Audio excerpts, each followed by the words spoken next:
4. Probably dabbled as a kid, but I don't even remember. Okay, so this is Might and Magic: Gates to Another World, and it released for the Sega Mega Drive in July 1991. Now, this video game retailed at almost $60, $59.95. Thank you, Windows, for minimizing my shit. And it came in a 6 megabits ROM, as I think advertises. Yeah, look at that, 6 mega at the center of the box and the front side of it. 6 megabits, it's 768 kilobytes. Also released in Europe during the same month of July 1991. So forget, this is an American video game, although I'm providing the European box art here. Also have the English one, which has a smaller artwork, but slightly different. Now the Mega Drive release, understandably, or well, you know, the Genesis release and the Mega Drive releases were originally gonna be titled Might and Magic 2: Gates to Another World, because you know it is a console port of the homonymous computer game, but later they dropped the Roman number. Right, this video game is developed by New World Computing and it was released in 1988 originally for the Apple II computer line. But before we dive into the good stuff, let's look at the good stuff. Let's see what the back of the boxes have to tell to us. Usually good stuff. Usually good stuff. Let's do it like this. The Hammerite, the Lobster Gator, Mother Brain. It counts, Bilbo, it counts. We're gonna talk about that too, although it's not gonna be the focus, but it's gonna be good. The ultimate challenge in fantasy adventure is already starting well. Unravel the dark mystery of a sorcerer king who's been dead for over 100 years. Choose from 8 character classes as you create your own unique band of adventurers. Customize each of them with over 15 skills and traits. There's 8 classes, more on that later. I know this sequel adds the Barbarian and the Ninja, which I'll try to choose. But I think you only get to create 6 characters. 4, 5, 6, 7, 8. Yeah, see in the screenshot there, the guys got 8, but I'm inclined to believe 6 are characters and 2 are hirelings, so I think we can only create 6 and not 8, but we will see about that. Soon now to worry about that too much. Explore the dungeons, mazes, cities, and wilderness of a vast fantasy world. Right, what's in the bottom? Choose from over 250 types of weapons and armor. Master 96 magic spells for combat and exploration.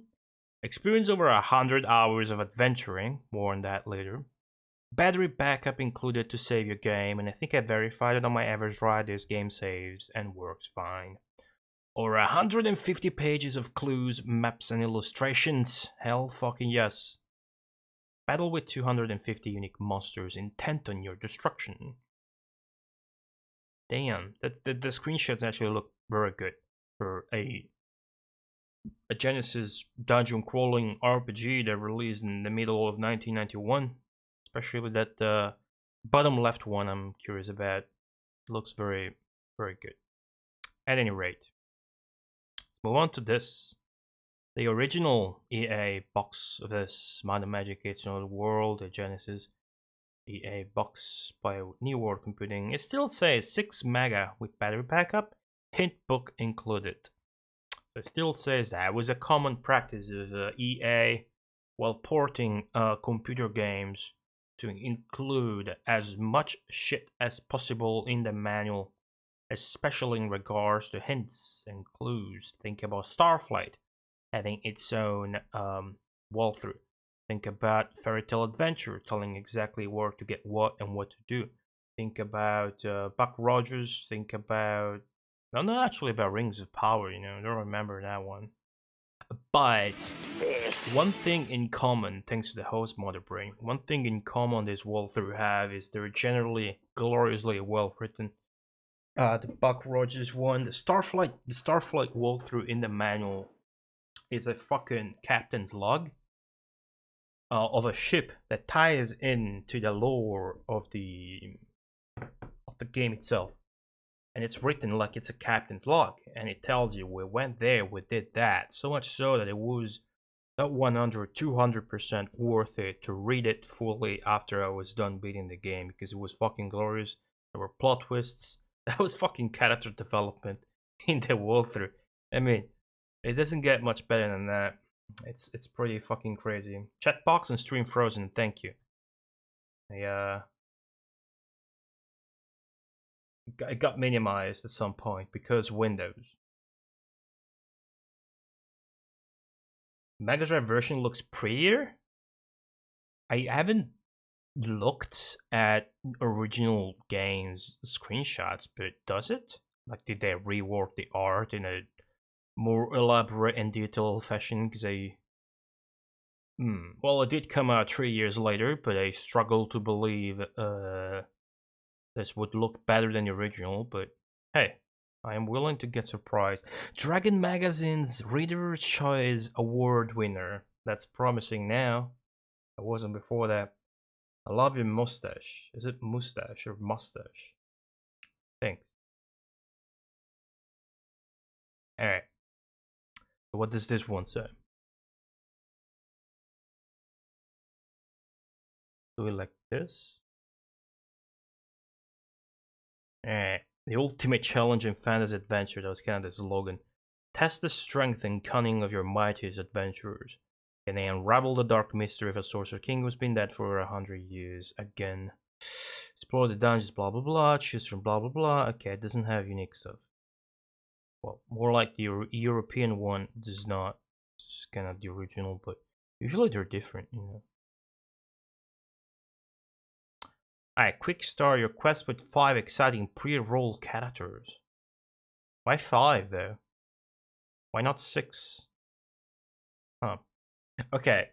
Much more exciting than the manuals, if you want to believe that. Much more exciting than the manual. The manuals, the game boxes. I accidentally switched scene, by the way. Are the advertisements for this? You know, EA advertisements are used to be pretty massive. Remember when in Battle Master they say that Fantasy Star is good, but where's the action? Where in this one they kind of take that a step further or behind, I guess. I don't remember which one released first, but there you go. this is their advertisement in the Game Pro issue 25, I think. Pre-roll characters hype. That's right. Look at this shit. Fantasy Star was just a warm-up. And I got that little knife stabbing imagery, which is kind of reminiscent of the company logo, New World Computing, as what we'll see later. I got some logos prepped up too. But yeah, Fantasy Star is just a warm-up. And this is from the same page. I just separated them to be able to show them properly, but it's a full page. This is the top, and this is the bottom. So let's see what this has to say, because it's pretty good. Okay, I'm gonna read the size first. Let's go with the left side. 6 ultra compression mags with battery backup. 200 hours to complete, except for Earthers. Over 90 spells, including Lloyd's Beacon, Feeble Mind, and Fingers of Death. Master with 200 weapons and pieces of armor. I'm gonna go to the right column, because the right column is the strongest. Over 150 pages of clues and maps. You'll need them. You see, when they say that, it makes me want to use it. Because it shipped with it. It fucking shipped with it. Custom build your characters from 6 races, 8 different classes, and 40 different skills, and here's the cherry. Battle 250 different creatures. 4 times Fantasy Star. Fucking... I don't know why they're targeting Fantasy Star in particular, like it's like they're targeting... They mean Fantasy Star 1. And why? Because it's a dungeon crawling game. Don't they mean Fantasy Star 3, which released in that same year and has advertisements in the same fucking issue of this Game Pro number? Remember that one? It shows the skeleton meditating like you're gonna grow old by the time you finish playing this because of the generation gimmick. It's in the same freaking issue. But I think this is great and glorious. What's up, Coon? This is so fucking good. That's true. That's true. It's true trap. If you thought Fantasy Star had a lot to offer, welcome to the brave new world of Might and Magic.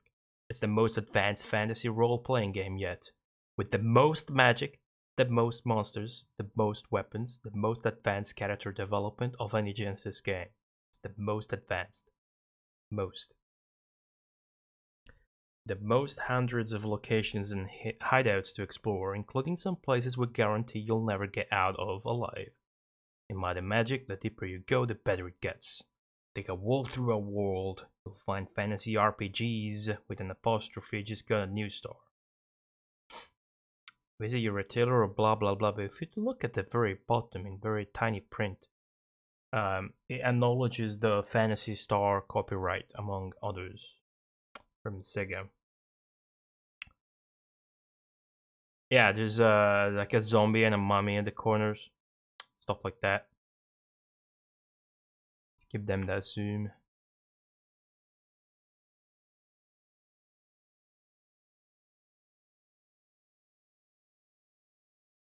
And I don't want to mess too much with okay.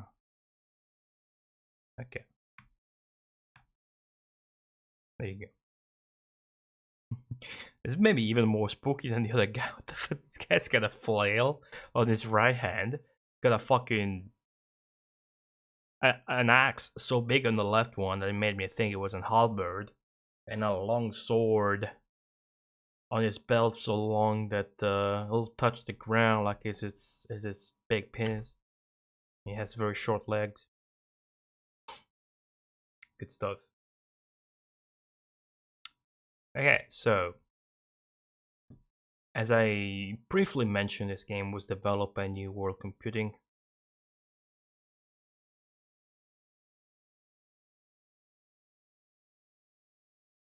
The original one released in 1988, and it was the first game, I'm pretty sure.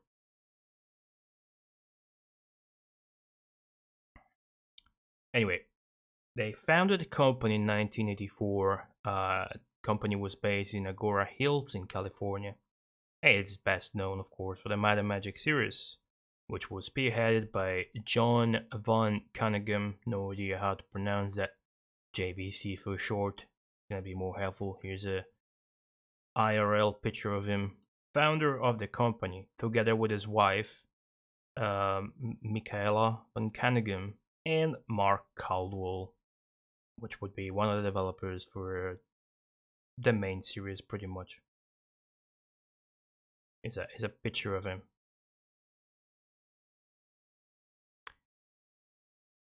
Now, in the 10th of July 1996, New World Computing was purchased by the 3DO company, and most of the members were laid off in 2002, which was shortly before 3DO filed for bankruptcy. This resulted in the end of New World Computing. Ubisoft then bought the rights to the Might and Magic intellectual property. What happened after the dissolution of New World Computing? Some of the employees found work at Electronic Arts, some others changed line of work. Now, the founder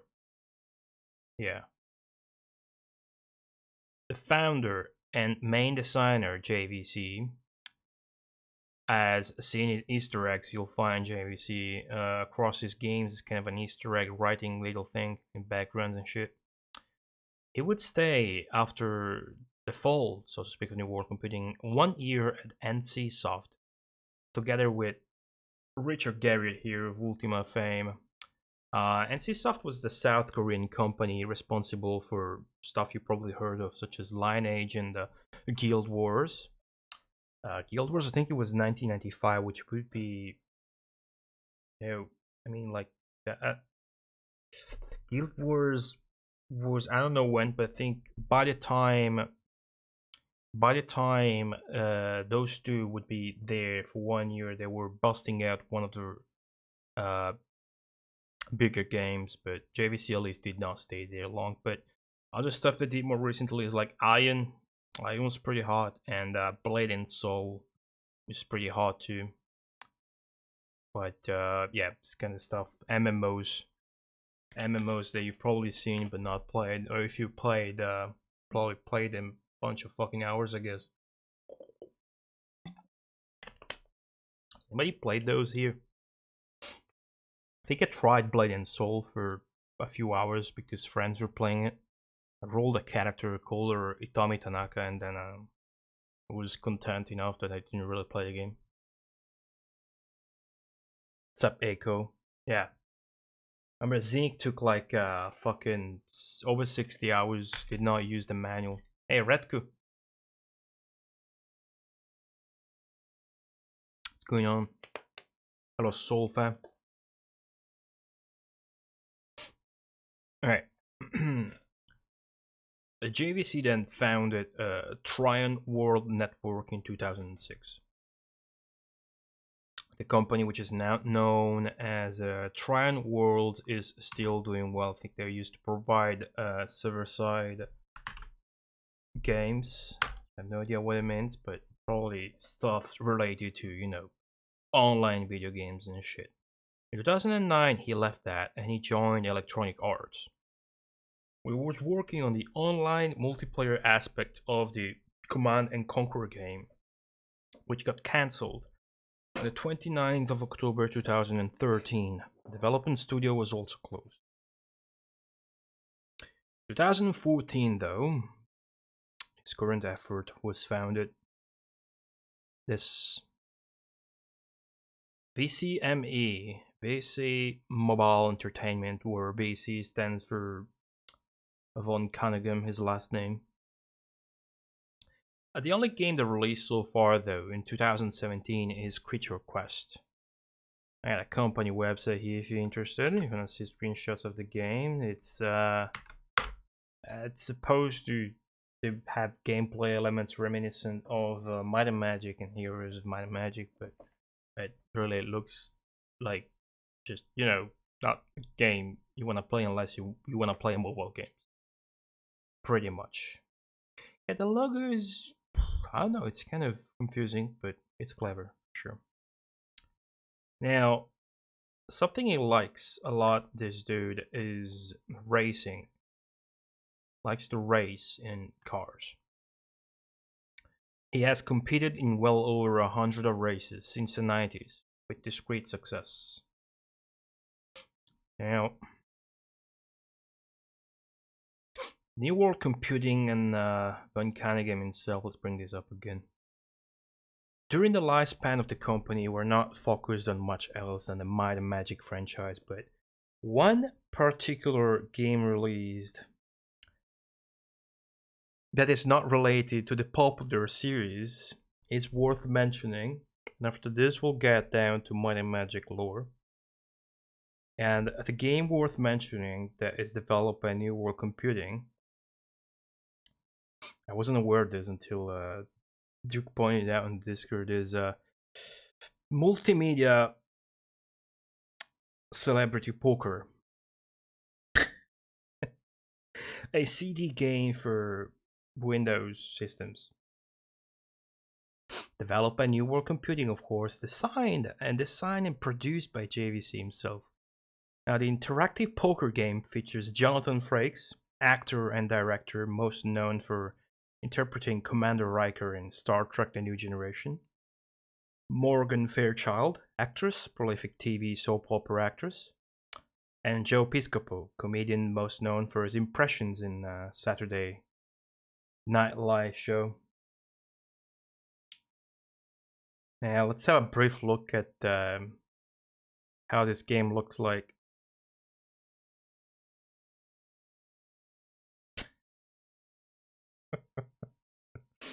That's what this game looks like. The whole game.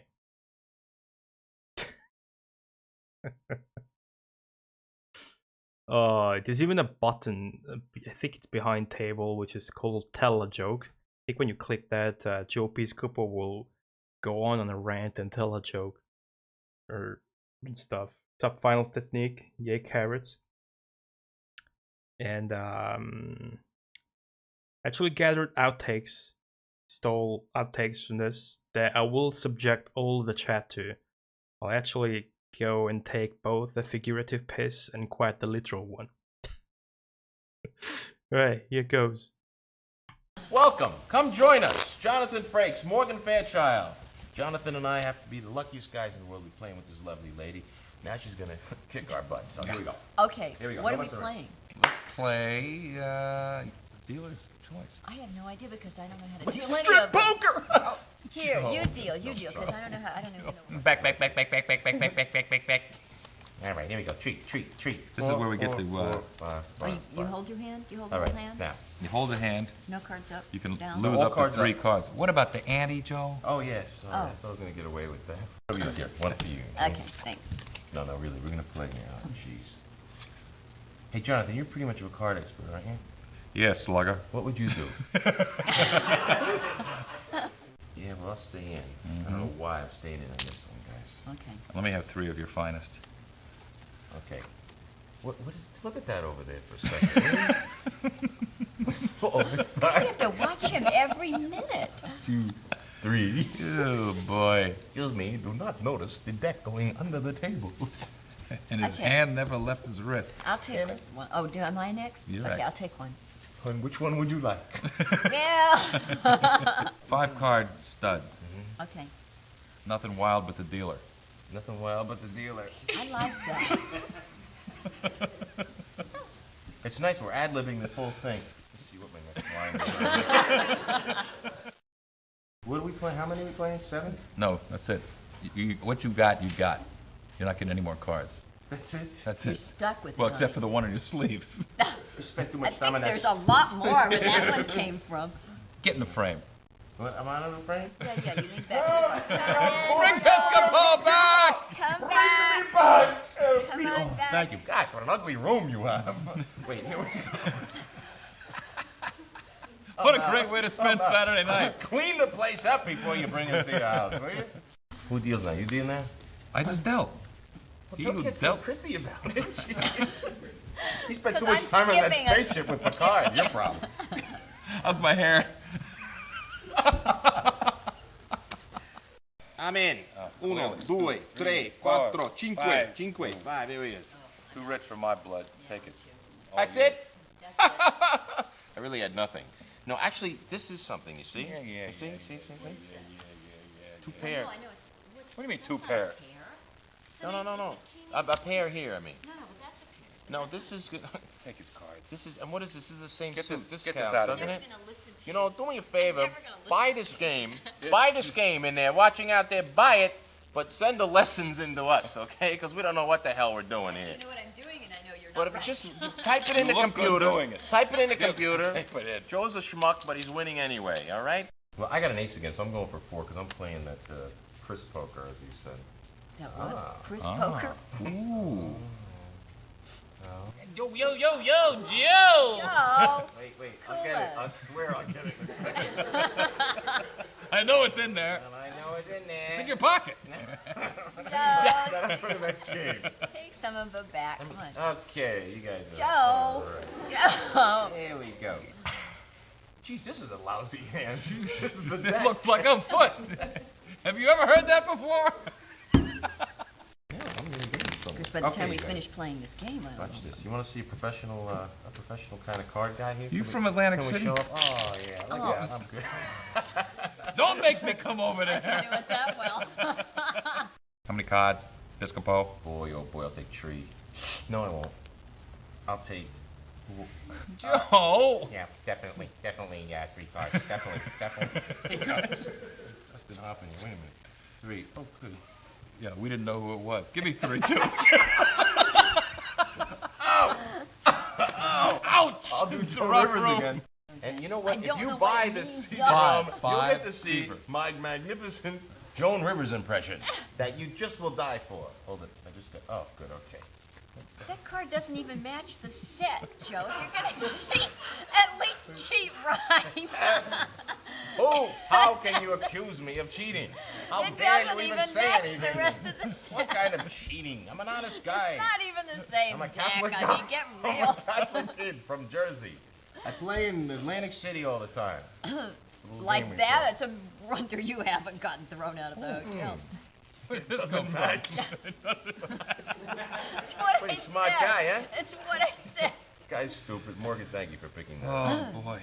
Thank you, Harry. Joe Piscopo is the best. It's one white to you. One white again. I'll stay in anyway. Very lovely. Okay. Next card, lady for the lady. Look, be a lady tonight. Sing the song. Never get out of my sight. I always wanted to play Stick cards with with me, friends. baby. I'm the fella you came in with.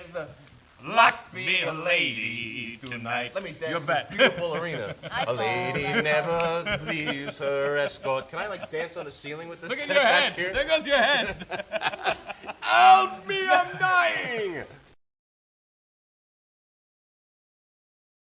Think that was it. Okay, that was it. So after this brief, exhilarating, hilarious excursus for celebrity poker, multimedia celebrity poker. What the fuck is the full name anyway? Multimedia celebrity poker. I got it right. We're gonna close the developer shock section of the stream with that. What's up, by the way? Yoda and Hyper Beam Dave. What's going on? Alright. We're gonna be talking about Might and Magic now. For real. We're going to. And we're talking about Might and Magic. We're gonna start from the first game. We're gonna end up to the end and beyond. Let's start from Might and Magic Book 1, The Secret of the Inner Sanctum. There you go. Released in 1986. There you go. 1986, not 88. I think 88 maybe was the DOS version. Let me fix that on the head.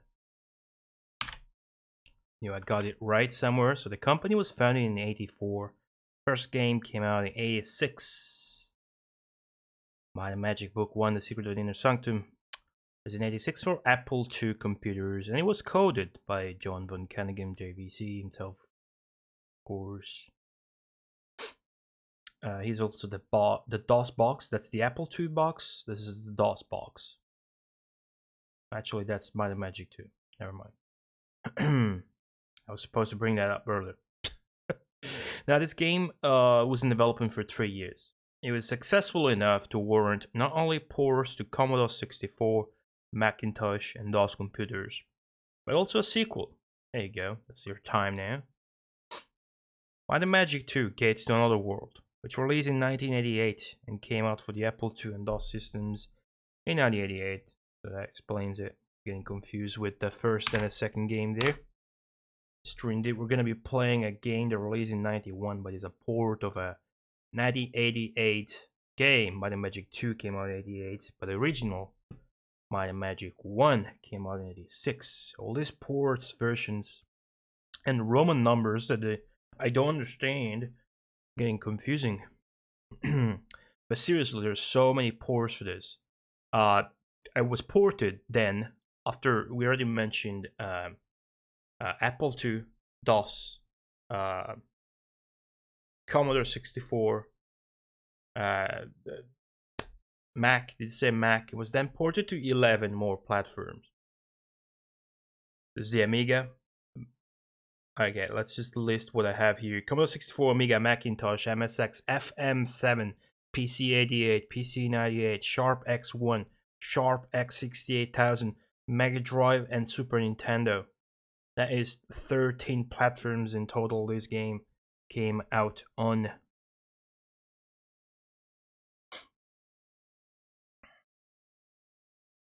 Now, New World Computing developed many of the versions themselves.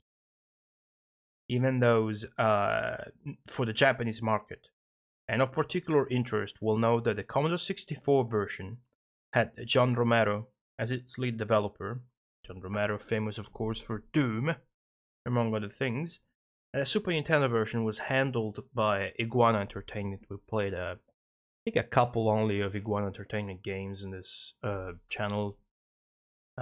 Most notably Pirates of the Dark Water for the Mega Drive and the Mega Drive version of NBA Jam. I think that's all. What's up, Pasky? Yeah, they developed themselves the I think this came out on both PC-88 and PC-98, and on Sharp X1 and Sharp X68000. I think at least most of those.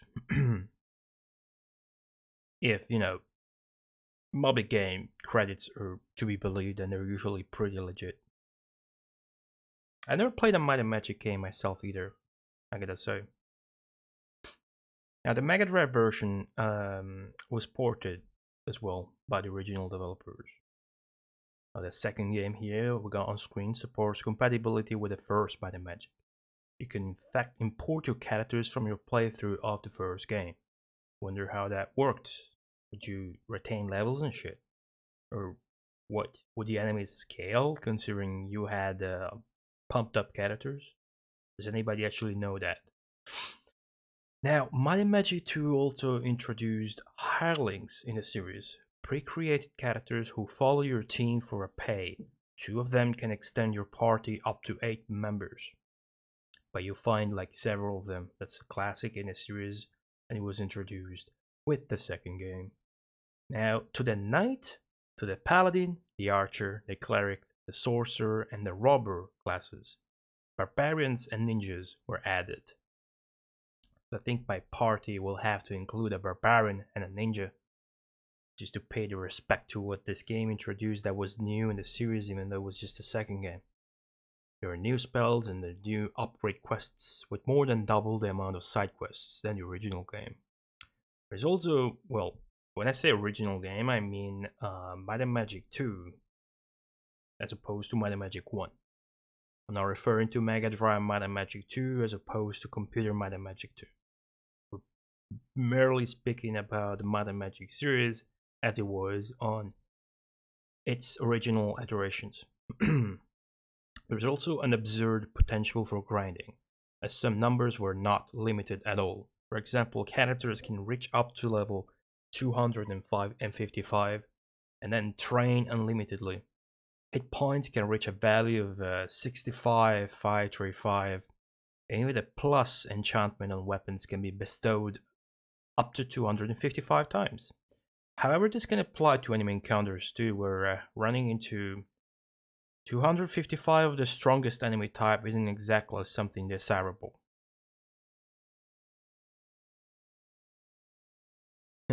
Always seemed like a bootleg Dungeons and Dragons to me. It sounds like a good thing though. Hey, what's up, Cho? Thank you so much for the sub there. For the 10 months. Blah. I don't have the blah shirt.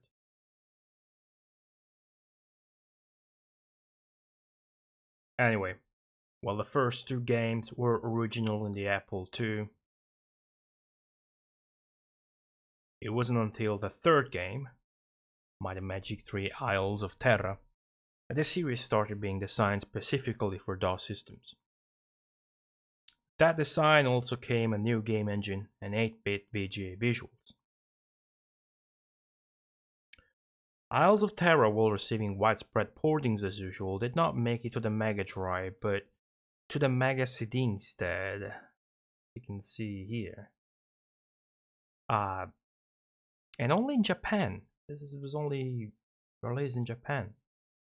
See, it supports the Sega mouse that I have. It's pretty sweet.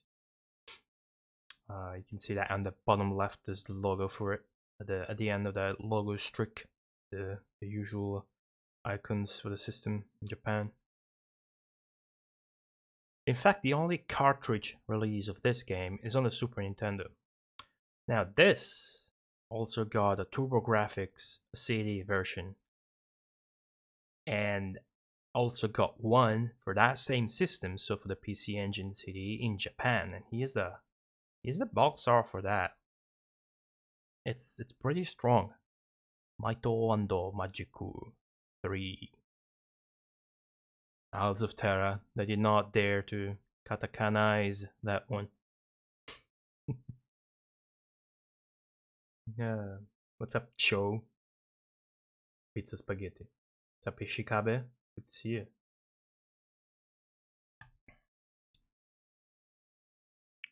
Okay.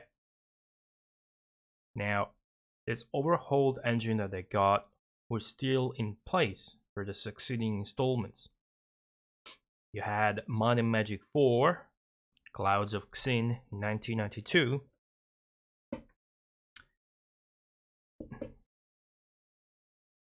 He is the Japanese version of it for the PC 98. By the way. And then you had Might and Magic 5, Dark Side of Xin. So you had Clouds of Xin and Dark Side of Xin.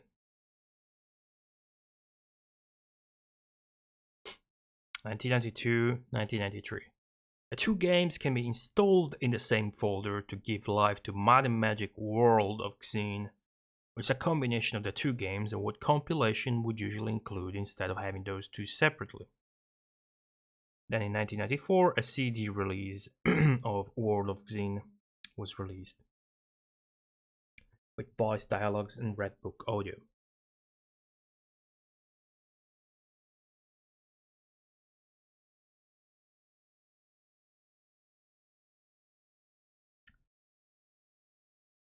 Alright. I'm checking my phone because of that Ultra Core release pre-order that's happening in a couple hours, making sure my alarm is on. Alright, what we're talking about. Okay, so after World of Xin actually came Swords of Xin, which I am very confused about because it's a sequel to World of Xin, but it was developed by Catware. Like referred to Might and Magic 5.5, it's not really it wasn't worthy of its own standalone Roman number. It was still included in various compilations. I don't exactly know what's unique about Swords of Xin. Is this a sequel? Does it use the same assets? What does it do? What's up, Kubo? Tell me all about it. I have no idea. Oh, it was after this time of Xin, if you like, that the popular spin-off series Heroes of Might and Magic spun off from the main franchise. There you go. This is a series I find a lot of people just love way more than Might and Magic. Even, but it's like a pretty different game. We're gonna talk about it. Personally, I've never played Heroes of Might and Magic either, but I played a bunch of Age of Wonders. I think it's not the same, but you know, it's basically, you could say Age of Wonders is a good Heroes of Might and Magic clone, like the best one easily. Exactly. Now, what do we have to say about Heroes of Might and Magic? I have to say a bit, not too much. This is about Might and Magic, but you know, it's the most prominent spin-off, of course, because there's so many. We're gonna look at all of them that I could learn about. I don't know if it's all of them, but I made sure I digged hard enough. Then I felt satisfied and stopped digging. Heroes of Might and Magic: A Strategic Quest. This is the original title. It had an enhanced Windows 95 version in 1996. This first Heroes of Might and Magic game was, in truth, it was a revised design of King's Bounty. In the original King's Bounty, not the revised Mega Drive version, which includes real-time elements and we have not played yet. We have not played yet, but I've so withheld play it during, what was it, the last Nintendo Marathon, and I really like what I see, what I've seen. Xin. Anyway, while keeping a temporal, like, chronology line here, spin-offs aside, in 1998, Might and Magic 6: The Mandate of Heaven came out. This was the first to feature 3D graphics, and also the first to be made for Windows systems directly. like designed for Windows systems instead of DOS. The engine was reused for the next two sequels. So you had Might and Magic 7 for Blood and Honor, and you had Might and Magic 8, The Day of the Destroyer. And this game that came out in 2000, interestingly, it would get a Japanese exclusive PlayStation 2 version by developer Imagineer. Look at that. I like this Japanese Might and Magic cover arts because they're not full anime. They're like a serious kind of westernized. I don't know. It's not too, you can look at it and still feel like, oh, dude, I'm gonna roll out a fucking barbarian and slay a motherfucking dragon. You're not gonna look at this and be like, yes, I'm gonna roll a maiden of the glaciers and slay all evil.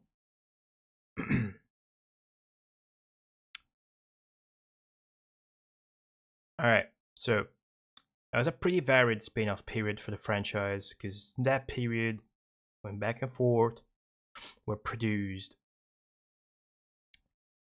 Crusaders of Might and Magic, 1999, and that drawing looks exactly like something off of a Dungeons and Dragons manual, and Warriors of Might and Magic in 2000, both developed by the 3DO company, because if you remember, New World Computing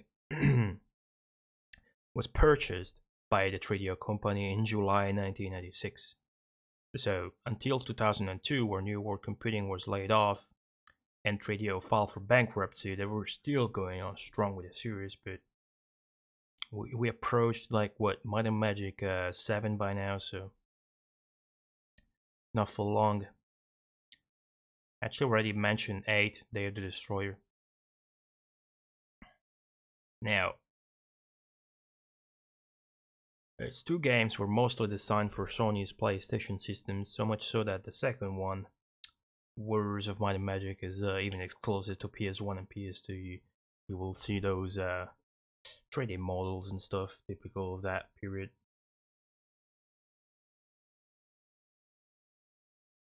Yeah, it's a Japanese exclusive version. I had to get a box art from freaking eBay, I think. I was too lazy to Google that in katakana. Now, at the 2000 E3, during E3 in the year 2000, New World and 3DO announced Legends of Might and Magic, an online spin-off. But,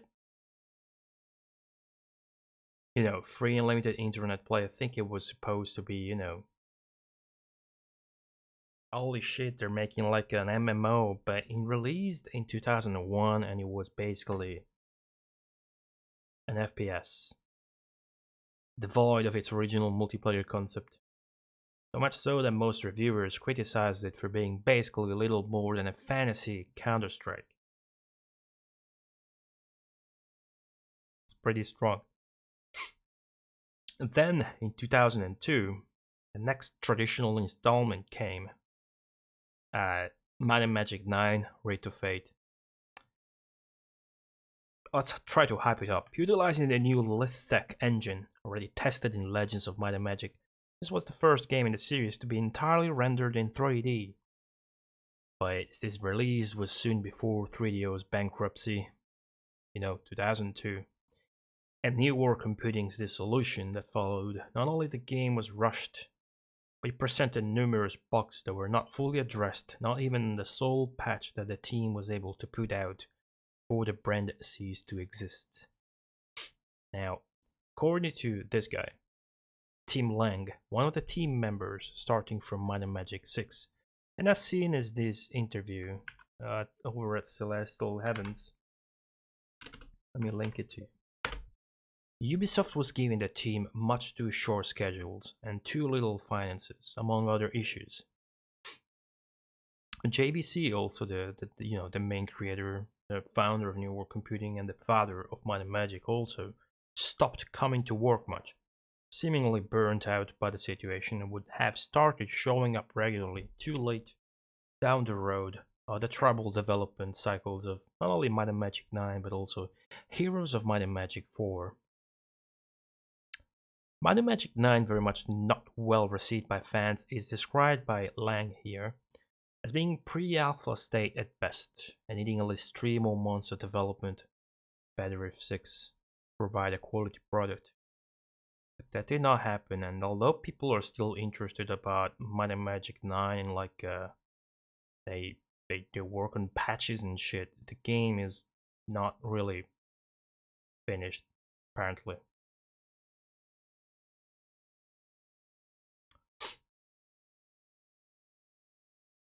Now, the subsequent game in the franchise did not see New World Computing's involvement at all, as the company was simply not in business anymore. Ubisoft had the rights to the intellectual property instead. They trusted Naval Interactive with the development of the Heroes of Might and Magic games, while the main series' development would be handled, so far in a loan installment, by Limbic Entertainment with Might and Magic X, Might and Magic 10 Legacy, which follows the events of Might and Magic Heroes 6, also known as Heroes of Might and Magic 6, of course. I don't even have a screenshot of that one, but that's cool because I got much better screenshots, guys. Going back to the spin-offs, here's 2 spin-offs. They're really easy to miss, and they are by Gameloft. These are the Gameloft Java games for phones: Might and Magic 2, released in 2004 and 2007. Oh, Eagle, what's up? Thanks for reminding me. I did not update that. Not one bit. Yeah.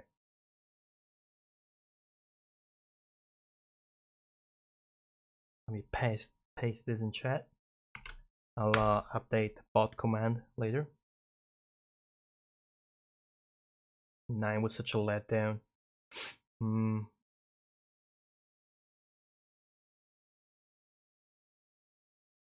Yeah, well, you gotta put yourself in the times boots and think about, you know, back in the day 3D was a big thing. But nowadays, if you look at early 3D, stepping from 2D, you're likely to like the 2D better if you're that kind of guy.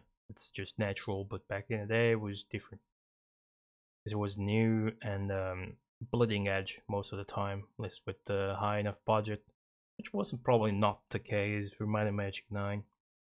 Anyway, going back to the Gameloft games, these exhibit great dot art and are developed by a Chinese team over at Gameloft Beijing, while the producer and sound man were French, because Gameloft is in fact a French company founded in a partnership between Ubisoft and Guillemot Corporation, which explains the involvement in the Might and Magic universe, because Ubisoft. Although they released in 2004, 2007, it's after Ubisoft filed for bankruptcy, but still. That was actually, I'm sorry, 3DO filed for bankruptcy, then Ubisoft bought the rights to the Might and Magic intellectual property, and this is what they did with it. Of course. This actually looks great. Look at this. Also, yes, the second game, well, it's sold on the DSi store, the DS, like that.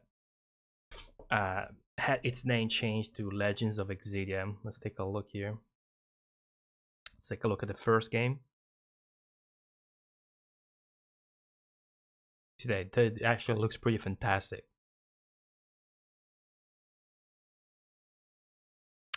And then let's look at the second game, which looks even more great.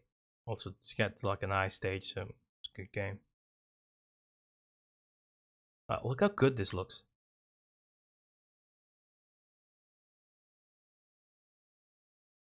You can level up.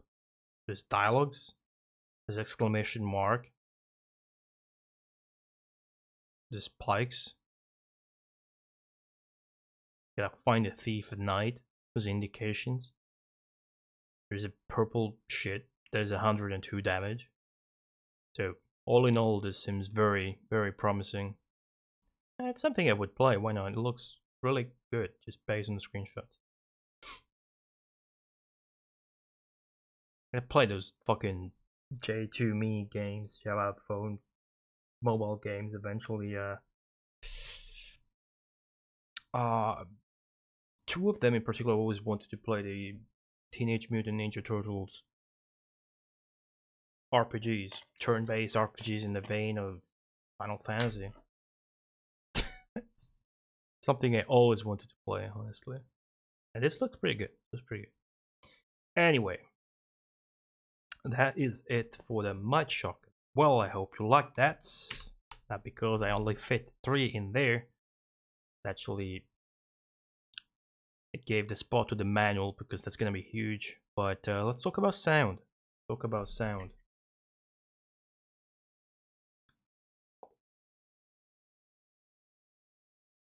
Dark Messiah of Might and Magic.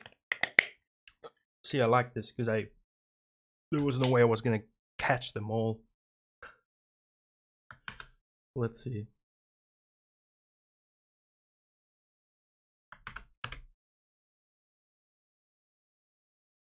Dark Messiah of Might and Magic is ridiculous. It's the first result when you put that on Google. Okay, I think I got a video to see here, guys. Well, excuse me as I prepare it for you. Thanks to the heads up brought to you. Let's see. Okay. Alright.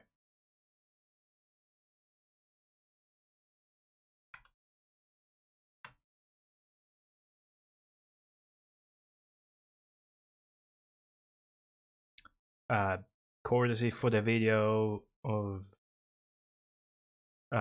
Rabbit's Respawn.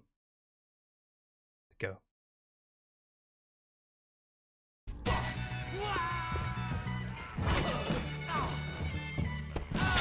That's a good cut. Sweet dragon's blood. What's that? Oh shit. Oh shit. Oh no. Can I get muted? Can I get muted? We can't watch this video. Oh shit. Let me start recording. Hit the start recording button just in case. Okay, so kicking's the main strat. Looks good. Looks better than Oblivion. Where you have 3 enemy types and 2 dungeon types, the caves and the Oblivion. Oh shit, yeah, Ultra Core. When does this release? 2 hours and 14 minutes. 2 hours and 14 minutes until the Ultra Core release. Hey, what's up, Nice Sprites? Yeah, there's 2 of those Hoffman. Look them up. I forgot what they're called, but they're based on the second series, the Korean drone series. There's the original series, the Korean one, more rude with less humor. And it's still very good. And the Nickelodeon one, I think they're all 3 of them are great. But we're not here to talk about Ninja Turtles, are we? Sound. Let's talk about sound. My favorite. Now, while a dude called Raul Krashar is responsible for all the sound in the original Might and Magic 2 Gates to Another World, and is a dude that apparently did only that in his life where video games goes, but okay. Now, I looked up that name, and apparently that is the name of a very famous French or something piano player that like was born in freaking 1908.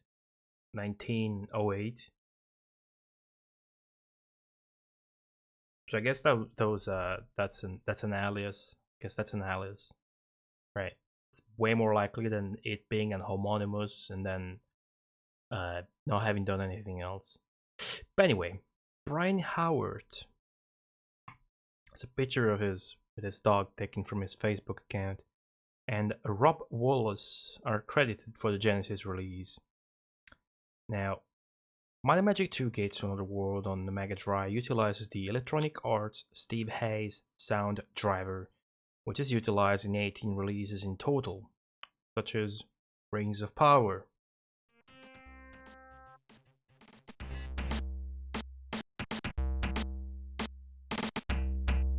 or Buck Rogers' Countdown to Doomsday, which I will not subject you to right now.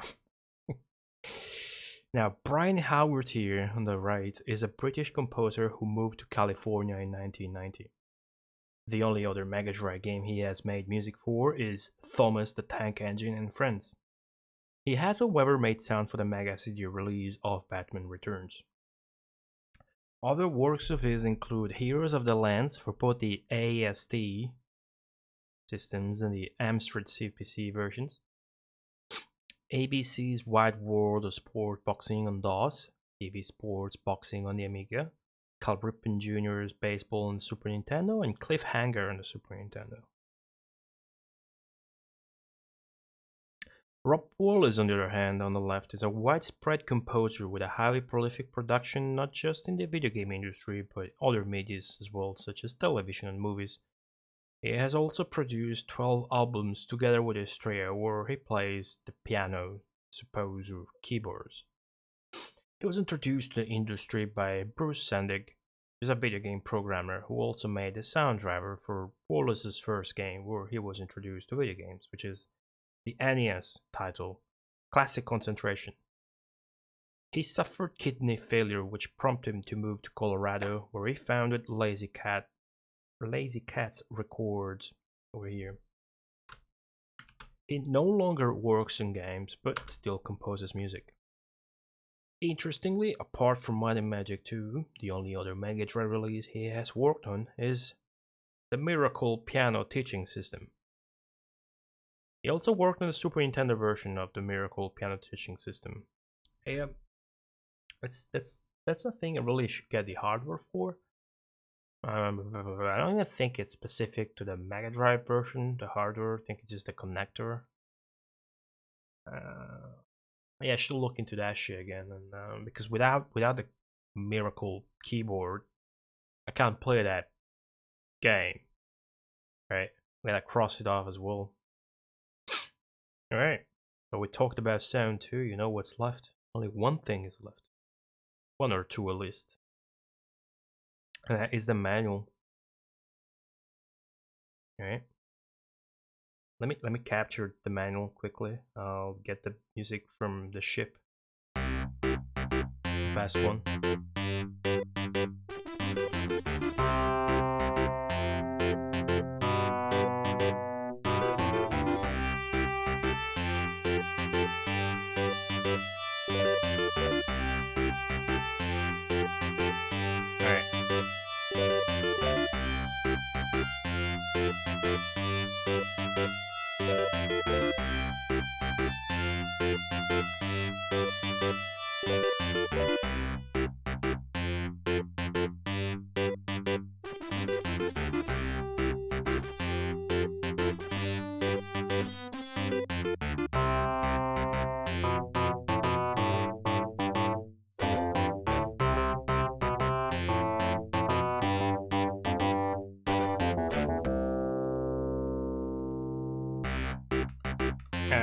Okay, that looks good.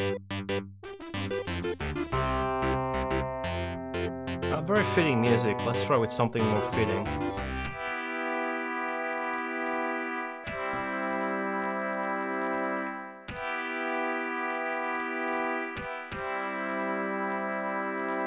Hey, Betsy Jean.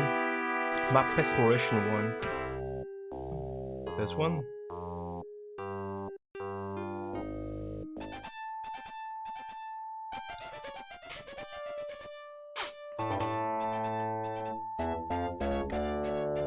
Right, enough of the really good Rings of Power music. Beard shot. Are you shocked enough, Morrigan? What's going on? Do you like my musketeer? Yes or no? Mind you that you can only be yes, or I'll make you into a bard instead of a barbarian. Alright, so this is the DOS manual, right? It comes with a map too. Might and Magic 2 Gates to Another World. Fantasy role-playing simulation by John Von Canagan.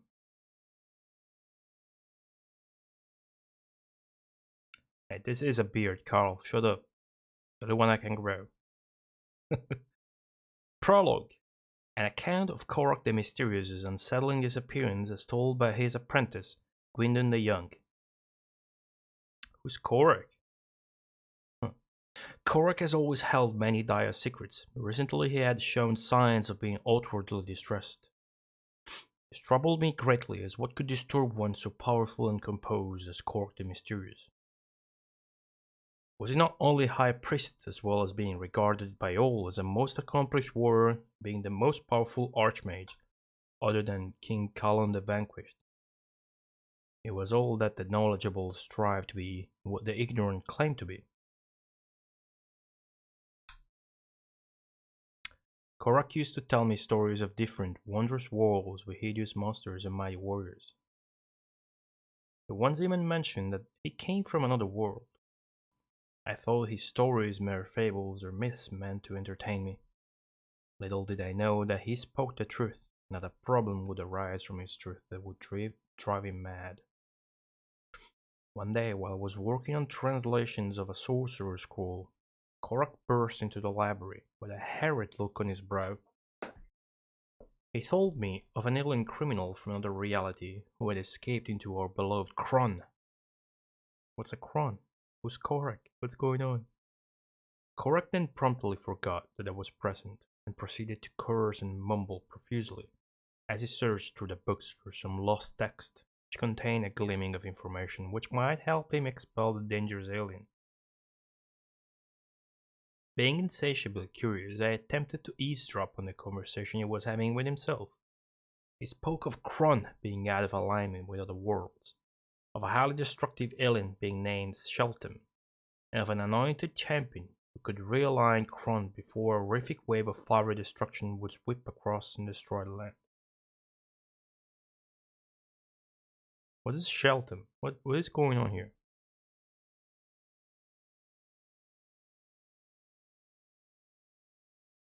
Okay. Beat all of those, but not this one. That's reassuring for sure. Fuck. After his foray in the library, Korak acted quite strangely during the next few days. He would lock himself up in his private study for hours at a time. Frightful noises emanated from behind the locked door, and then, suddenly, they would stop. He would emerge changed each time in some subtle fashion. He would enter the study after devouring almost an entire banquet by himself, and exit with an appetite as he had not eaten in days. Other times he would be wan and pale from long hours of intensive research done in the library. He would then go to the study and exit in a few hours with a tan as if he had just returned from Moray's resort isle, basking in the sun there for a week. His weird behavior continued for almost a fortnight. One day he left his study after an unusually long session, and immediately started screaming about the end of the world and how he could not stop it. Amazingly, he was covered in snow, and yet it was midsummer. He then looked about in desperation and withdrew a strange four-taloned claw, which I had never even seen before. Korak then uttered a spell which caused a blinding glow with sheer power to envelop his body. It was terrible to behold, bathed in an eerie shower of what must have been pure ethereal energy, just standing there, exulting in his newfound might. That is not how you spell must have. Seconds later, a clap of thunder shook the building and Korak was gone. I believe that he transported himself away in order to try to stop the mystifying doom which lay upon Kron. Unfortunately, I have my doubts. Maybe the spell of power was too much for Korak the Mysterious and he brought about his own destruction. I do not know anything for sure. After all, I am now only an apprentice without a master to tell me if I am right or wrong. A week later, Lord Pinehurst visited and went into Korak's study. The strange eerie noises started again and Lord Pinehurst was gone. I entered the study and noticed that one of Korak's machines was missing. Next day, I received a sealed letter delivered by a special courier from Lord Pinehurst. He wrote that it was fine, not to worry.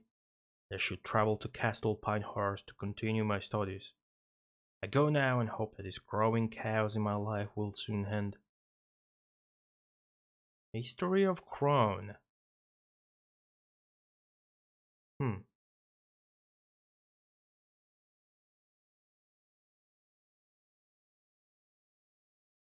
Three? Three was only released on the Mega CD, Morricane. Was it not? Isles of Terror. It did not come out on the cartridge for the Mega Drive. I think the only cartridge release of that was in the Super Nintendo. Yep, Japanese only, as we've seen. That game's PC Engine version is pretty good box art, as we have seen earlier. Okay, let's take a look at his history of Kron over here. It's being a synopsis of the histories of Kron as gathered by Korak the Mysterious and found in his study in the Luxus Palace Royal by Gwendon the Young. So this was Gwendon the Young's perspective talking, and this is the histories of Kron that were found by him in the study, where he was segregating himself and doing weird shit. I, Korak the Mysterious, have gathered these histories of the world aptly called Kron, personal experiences gained by the use of a magical artifact which allows travel through the very fabric of time itself. Okay, so as expected, Korak was traveling through times, Korak the Mysterious, and the world's name is Kron. At first there was only void. Oh, cool, so they're telling the story of the world, the universe. Yet in the nothing something arose. An ethereal substance capable of supporting life came into existence. From the time of this forming shall I, the all in Kron, reckon time. The shaping of this etherealness took well nigh 1 century to occur and develop into recognizable form. Next, water in vast amounts came from disorder and remained to mix with the ether. Strange beings arose out of this chaotic union. Elemental lords of great power warred for control of the waters. Greatest of these was powerful Aqualandar, mighty is the most majestic of all the water kings. Preternatural fierceness combined with uncanny intelligence allowed it to hold unquestionable dominion over all of the other elementals. It reigned supreme for 70 and a generation of years, then turmoil erupted.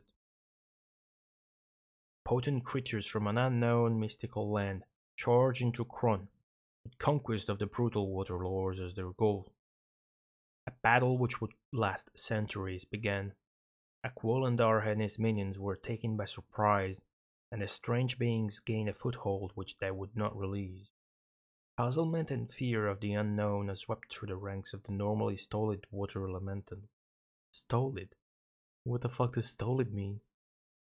Who were these warriors who suddenly came from nowhere? They were spirits of the air, come from afar to expand their empire. Their lord was terrible indeed, a creature of tumultuous air named Shalwind, who would call upon tremendous legions of vicious air elementals to blow back the shocked water lords. Air fought with water for a century until reaching a level of equilibrium which neither side could change. So the start of this world starts with the water elementals warring the air elementals. Okay, pretty good. Stolid, so it's like kind of like stoic. Okay, thanks. Seeking to upset the deadlock and gain the momentum in the war against the air elementals, Aqualandar charges servitors to create an ultimate weapon. He received much more than he wanted. His vassals summoned forth incredibly powerful creatures of destruction that would remain under the Water Lord's total dominance. Wonder if this is like the actual manual. It was, just written and rescanned or something. Like, no, it's just text.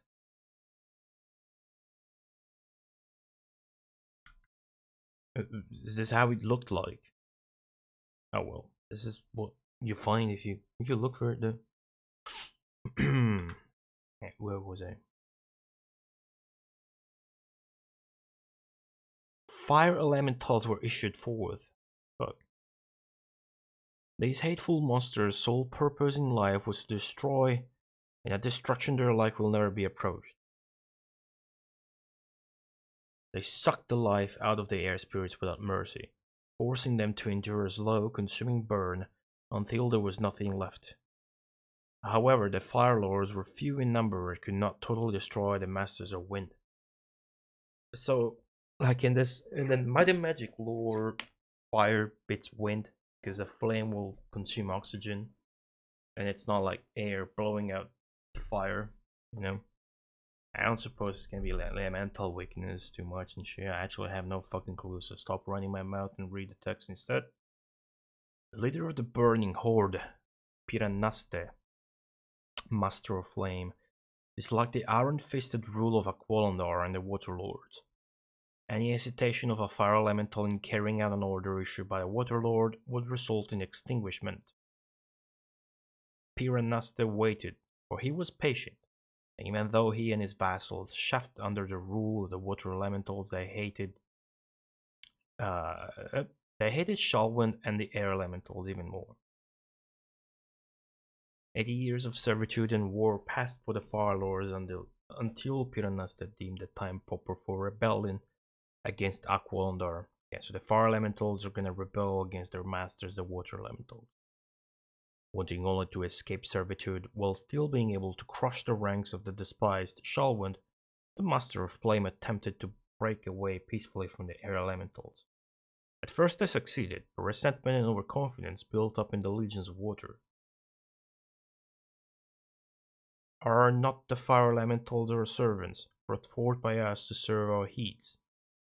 Can we not crush them as we crush the Masters of the Winds? This is the armies of Aqualandar's thought, forgetting that the might of the air horde must be fought once again without aid. Also forgetting that in order to extinguish a fire elemental, the Water Lord loses much of himself in the struggle that ensues. Shrewd Aqualandar realized that the Water Lords could not hope to end victorious in a war against both the air and the fire elementals. However, his counsel fell upon deaf ears. I could not pronounce a fucking word properly there. His counsel fell upon deaf ears.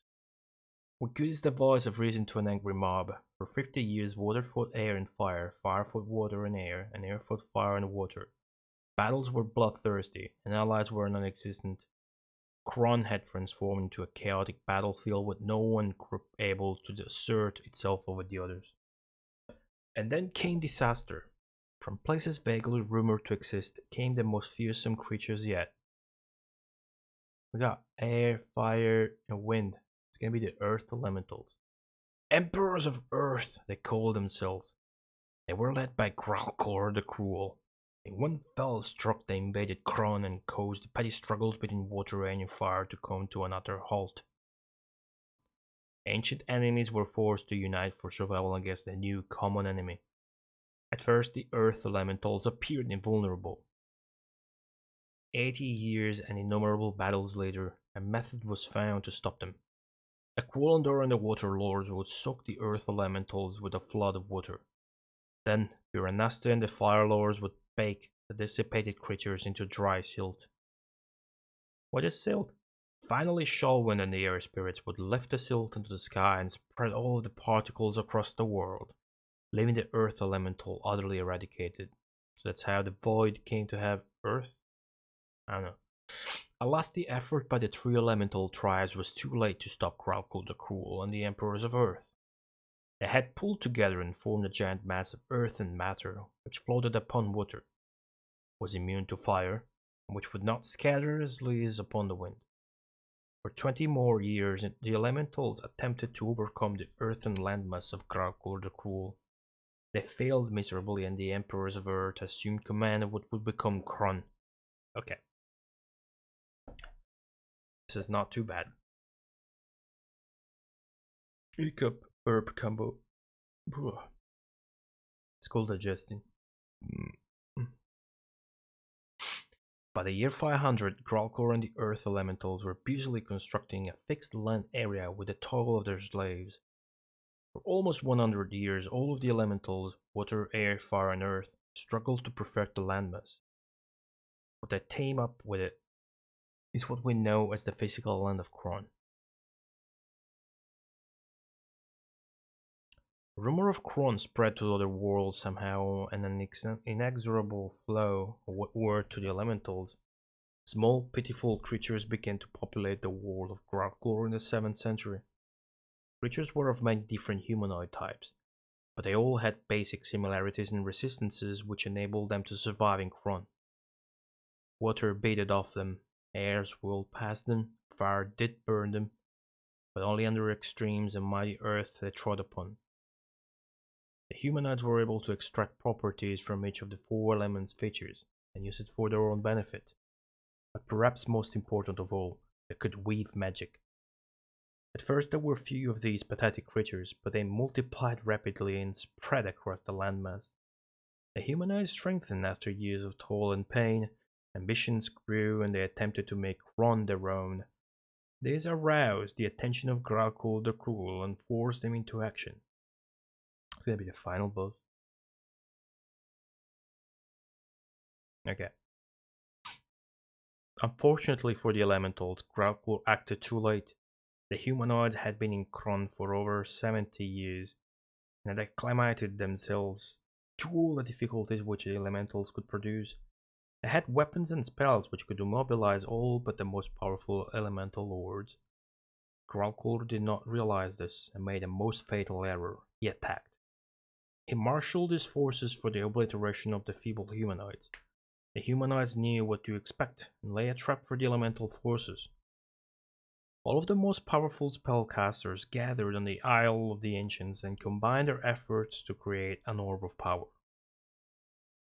This orb had a mystic receptacle, a 4-talon claw, which is the one we've seen, we as the disciple, Gwen the Young or whatever.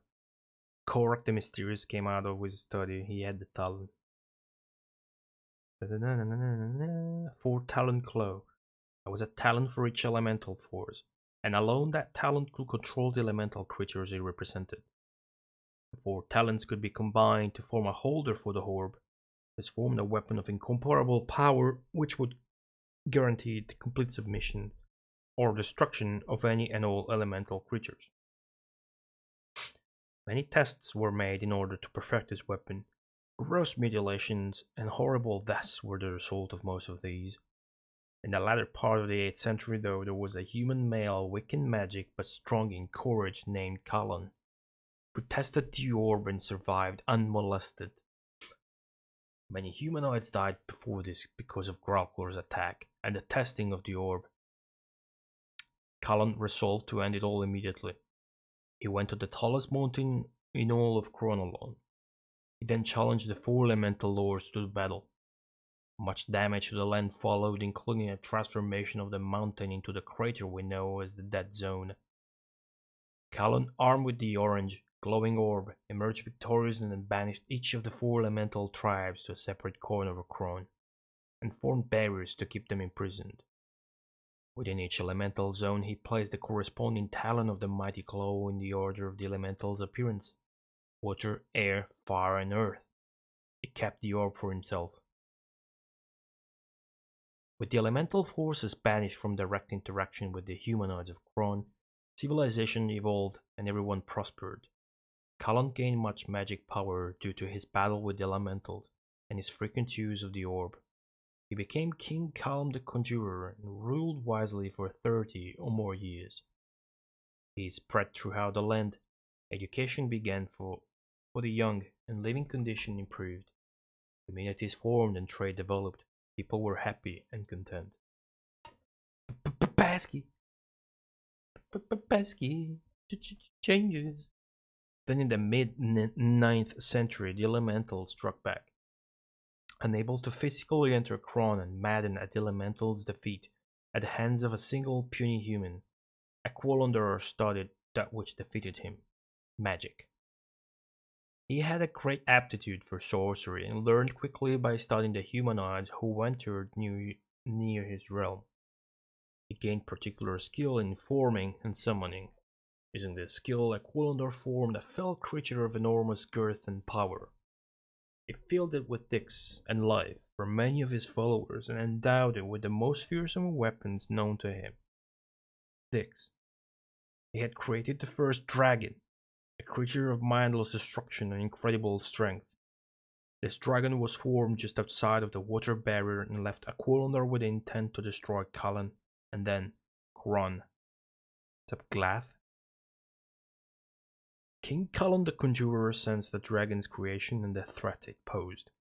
He shouted out to vanquish it and quell the elemental lords forever. He met the dark creature in the beautiful savannah of plenty. Unfortunately, mighty as he was, Callan had only the power of the now faintly glowing orb with him, and perished after a disappointingly quick battle. The dragon breathed barrels of flame and engulfed Callan entirely, consuming him in a bath of fiery death. Callan had attempted to cast a spell which would form a shield of water to protect himself, but the spell was changed as a last-minute surge of power from the orb went through Callan's body and caused a flood of ravage. A flood to ravage the savannah. Okay. I tried to cast a water shield, but did a flood instead. For all the might of the dragon, he could not fly without wings and was too heavy to swim. He died a slow death, powerless against the natural habitat of his master. What happened to the dragon's wings?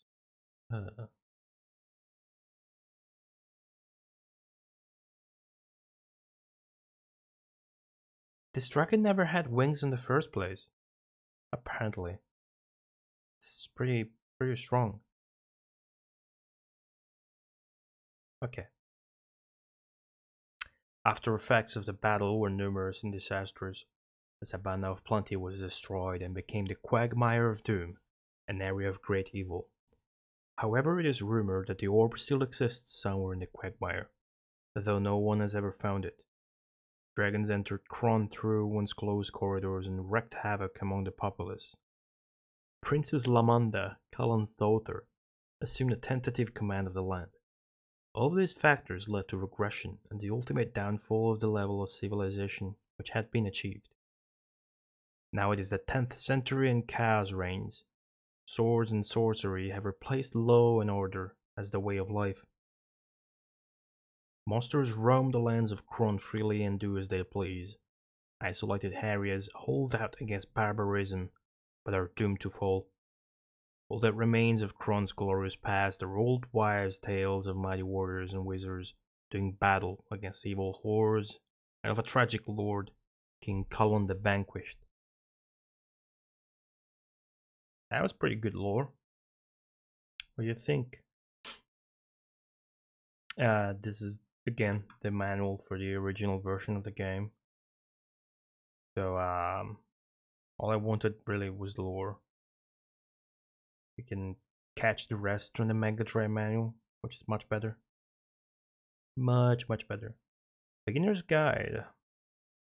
The object of an adventure game is the game itself, rather than a particular goal. That's pretty good.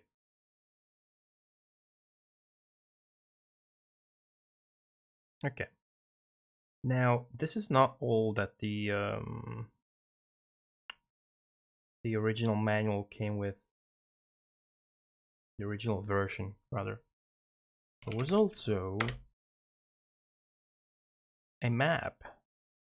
Look at that. There's an ice tundra. Elemental plane of air. Hell yeah. Okay. So the ice stuff is domain of the air elementals, not the water elementals. Good to know. Look at that map. Look at that freaking map. At the bottom, there's a wizard battling a dragon. Is that supposed to be Callan and a dragon? Oh yeah, the dragon has no wings. Look at that shit. It's awesome. Map of the world of Kron. They spelled Kron wrong. It's not caps lock. Look at the bottom left. Elemental plane of water's got a dude with a Greek. Roman Greek helmet. Face naked. Hydrospheric bound. Looks promising. The lore looks good. Where's the lava plays? Who needs the lava plays? It's probably by the top right. There's gonna be lava dungeons and shit. I see a dragon with actual wings in the top right. And the elemental plane of fire is gonna have enough lava for ages, but fuck that. All we want is the ice stage, and we got a whole fucking continent to it. Or something. Mist Haven too. Okay. That's probably gonna be fun. That is probably going to be fun, guys. This is the map that came with the original game. Now brace for impact, because we're gonna be looking at the Mega Drive manual.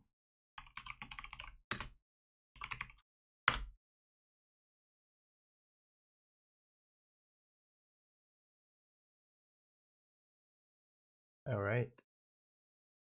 Here it is.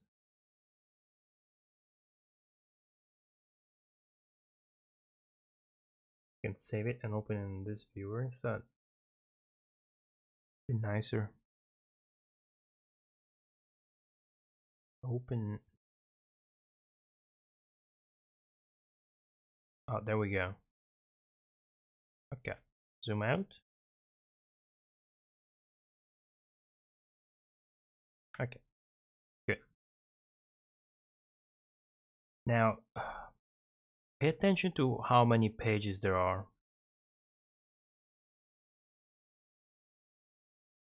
Right, and pay attention to how this is scanned.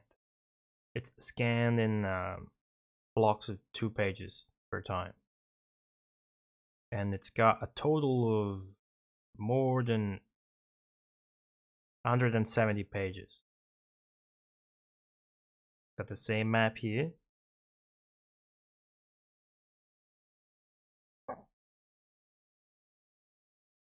Got credits. It's got advertisements for other Electronic Arts published games on the Mega Drive. The Immortal, Starflight. Well, sit tight, everyone. Alright, I don't think it's gonna be too much there. I mean, it's just gonna be the lore at the beginning. Yeah, see, here's already talking about statistics. Ah, there you go. The lore is different. Okay, it's not too much. It's not gonna be long. But all the illustrations, then there's the full color ones too. Holy shit, look at that. Alright.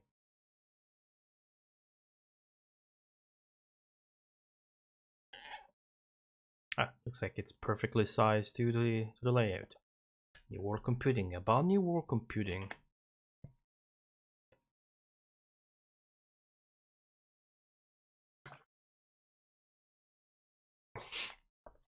With subject matter ranging from fantasy role-playing adventure to tongue-in-cheek war games, players have come to expect the unexpected from New World. Small wonder, since New World's designers know what it means to play. Their interests range beyond computer and video games to include race car driving, rollerblading, and board gaming. As New World founder John von Cunningham puts it, the best life is a fun life. He should know. Annual is 10 times stickier than fantasy. Word. Shit. Alright, I like this part. Oh, yeah. There's a whole chapter devoted to sex. Starting by the magic, introduction, there you go. Okay, this is different. Okay, it's different. Introduction. I, Korok the Mysterious, authored this history of the world called Krun. Ages ago, the 4 elemental lords coveted the void that separated their domains. While the other 3 bickered, Aqualandar the Water King flooded the void with a vast sea. The center was thus his to rule. The other elemental lords watched from their corners and grew jealous, each thinking they should rule the center. 2 of them, Shalwyn the Air Tyrant and Piranasta the Fire Monarch, invaded the sea. But they did not attack together. semicolon. Just as they sought to defeat Aqualandar, they also sought to defeat each other. There were no alliances possible between them, and their battles seemed endless. Then Earth Emperor Gralkor the Cruel and his minions struck, and the war turned in their favor.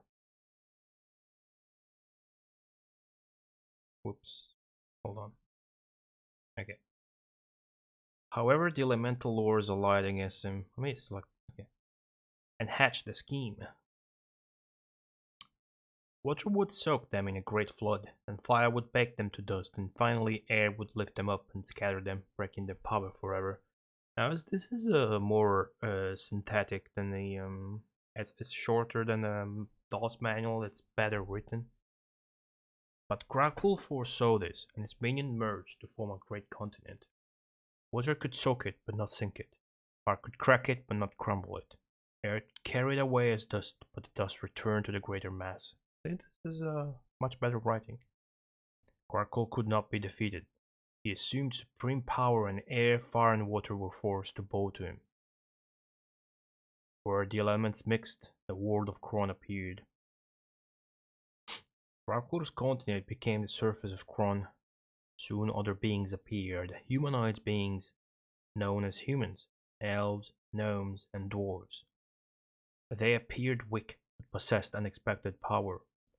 Water beaded on their skin, Earth's rule passed them, fire burned them, but their burns healed, and they farmed and mined the earth. The humanoids' greatest power was the power of magic, which they used to make Kron their own. Only then did Grackle recognize their might. Grackle fought back, but the humanoids' spell destroyed his minions. To defeat Grackle himself, the most powerful humanoid spellcasters met on the Isle of the Ancients and created an orb of power and 4 talents to hold it, 1 talent for each element. When the talents and orb were combined, they could dominate or destroy any elemental. Grackle saw this, knew he must strike. But tests were necessary to perfect the orb and talents, yet Grackle unleashed his fury before they could even begin. Kron's greatest warriors and sorcerers died in the first attack. Only 1 minor princeling was left to complete the tests. And Sinatar, thanks to the host. What's going on, guys? We are going through the Mega Drive Genesis manual of Might and Magic 2. Gates to Another World. It's pretty big. We just started. Sit tight. We just discussed everything else and went through the DOS manual as well. Just lore. Welcome everybody, welcome. Might and Magic's manual, yes, what did I say? Alright. So they had to test the orb and the talents, but Grackle attacked too soon for them to be able to do that. Now, Kron's greatest warriors and sorcerers died in the first attack. Only 1 minor princeling was left to complete the tests. His name was Colin. He mastered the orb and talents and pledged to overthrow Grackle. So he scaled Kron's talus peak and challenged the elemental lords. The battle that followed leveled the summit where Colin stood. In its place is the fatal plain still called the Dead Zone.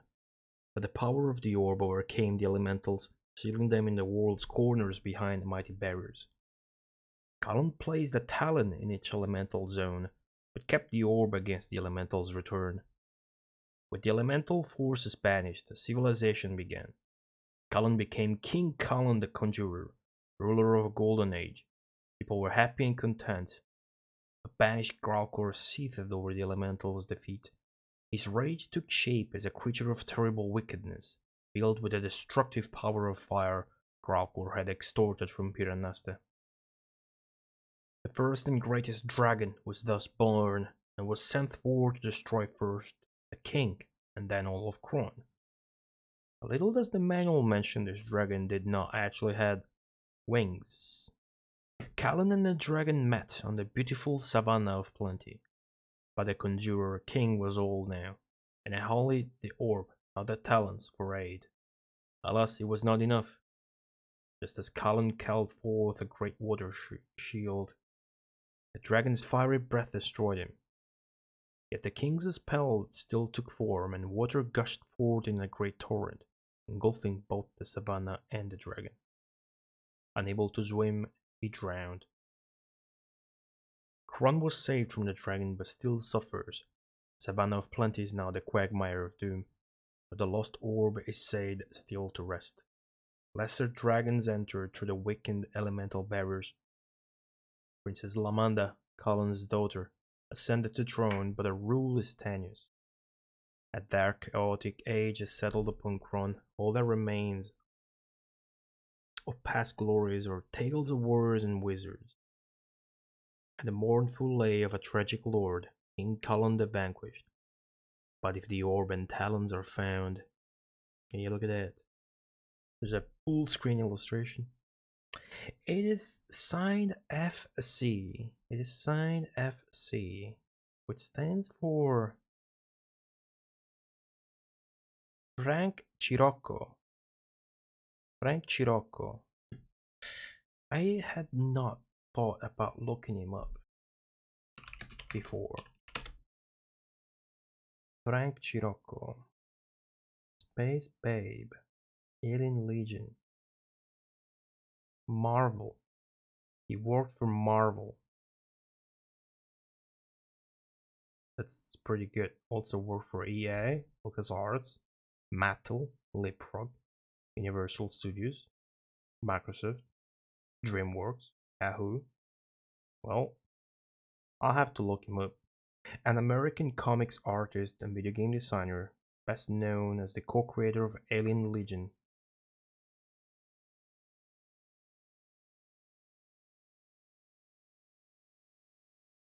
He drew several covers for the Defenders, as well as other Marvel series.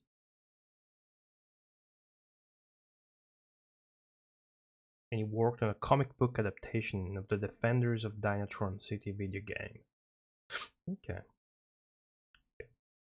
Yeah, got sales a little blurb. For sure. Yeah, this is Might and Magic 2 Gates to Another World, but it is the Sega Genesis port. What we do here is we go through every single Sega Mega Drive game ever released or not released. Speaking of which, today they are opening pre-orders for yet another new Mega Drive game, as where there's at least 2 or 3 per month nowadays. And it's Ultra Core, you know, the one that came only in the Mega SG, and the pre-orders open in 1 hour and a half. But enough of that. Keep reading the manual. Alright, the intro is done. We're not gonna read the whole manual, of course. We're only interested in the lore. Might as well be already done. I don't know.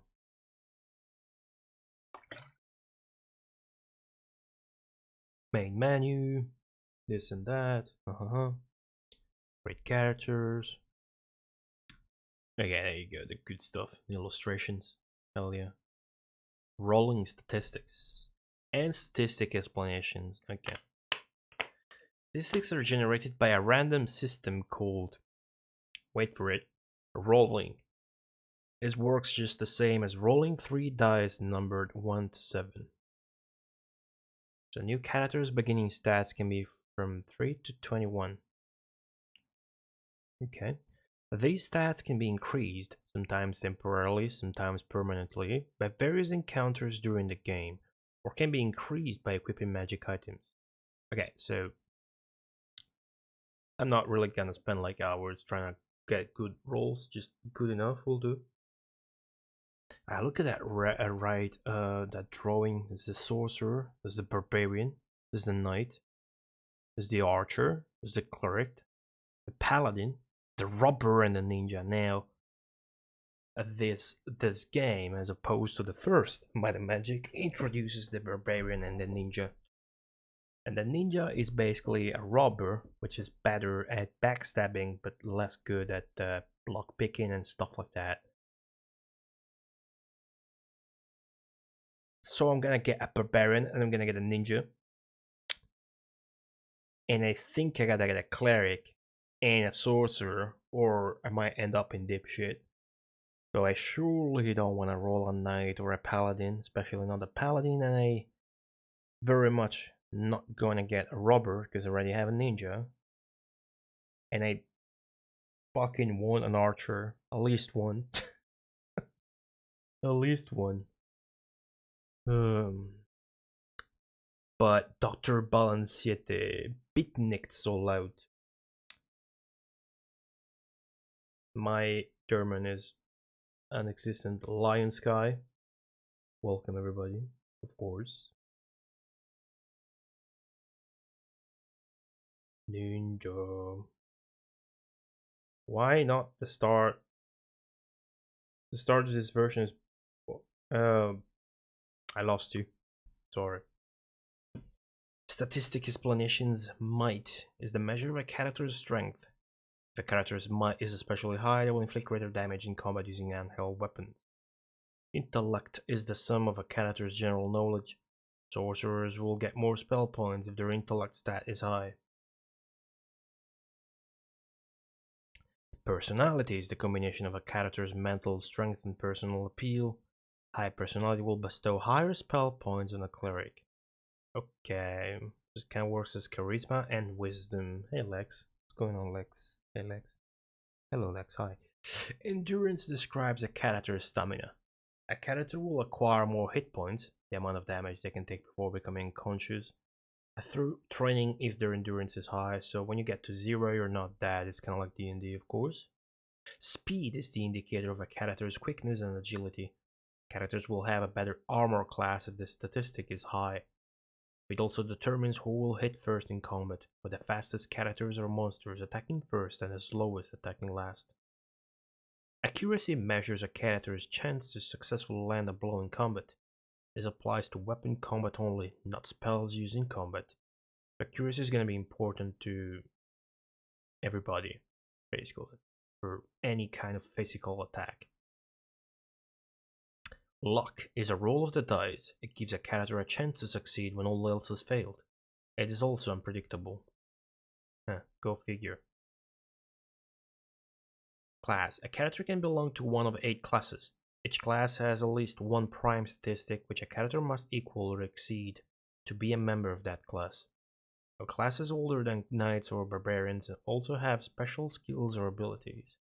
I see, those get none, I see that, okay. And knight, might,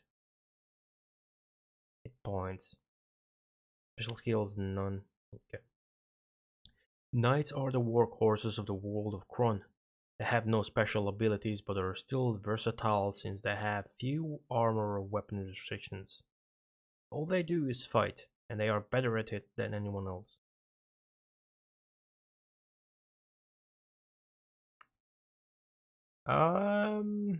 The rest of the manual might mention it. I don't know. We did not check anything on the DOS manual other than any you know, the good stuff, the lore, but who knows? That may be not the case in the Mega Drive version. Maybe that's not how it works. Maybe it says so in the Robber and Ninja's descriptions. We'll see. Well, it does mention luck being their prime statistic though, so we'll see. Knights begin with the best all-around fighting skills of any class and gain multiple hits per round as they advance in level. They can use any kind of armor and any weapon as long as it isn't on the opposite alignment. A weapon alignment? Huh. I think about how long waiting for the start. However long it takes, we've been streaming 2 hours already without starting the game, so. Hey Izumi, what's going on? Fat game, fat manual. Indeed.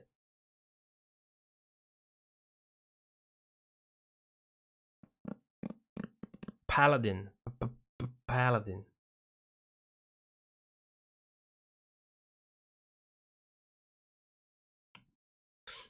Prime statistics, might, personality, and endurance, all 13 or higher.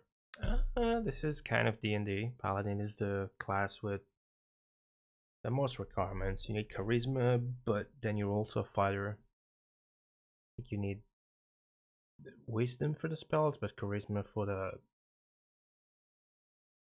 the freaking special skills. Ah, whatever. I never liked paladins. Yeah, clerical spells. Alright. Paladins are natural crusaders, although they do not begin with that skill and must acquire it like anyone else. Their pious ways allow them to cast clerical spells at higher levels. They also acquire spells the same way clerics do, either at temples or while adventuring. A paladin's fighting skills are generally equal to an archer's, although they are not as adept with missile weapons. Otherwise, a paladin can use any weapon or any armor that is not of the opposite alignment, nor designed especially for another class. Okay, and here's the class I'm most interested into, the archer. Prime statistic, intellect, and accuracy. Okay. Special skills, sorcerer spells. Gain at higher levels. Archers are the most specialized of Khron's warriors. They are deadly with missile weapons, bows in particular. The powers of concentration that develop while practicing their specialty, plus the keenness of their intellect, give them the ability to cast sorcerer spells at high levels. Archers gain spells the same way sorcerers do, at magic guilds or while adventuring. An archer can use any weapon that is not the opposite alignment or designed specially for another class. An archer's blah blah blah blah blah blah blah may never be equipped with a shield. So the archers are kind of like the elves in the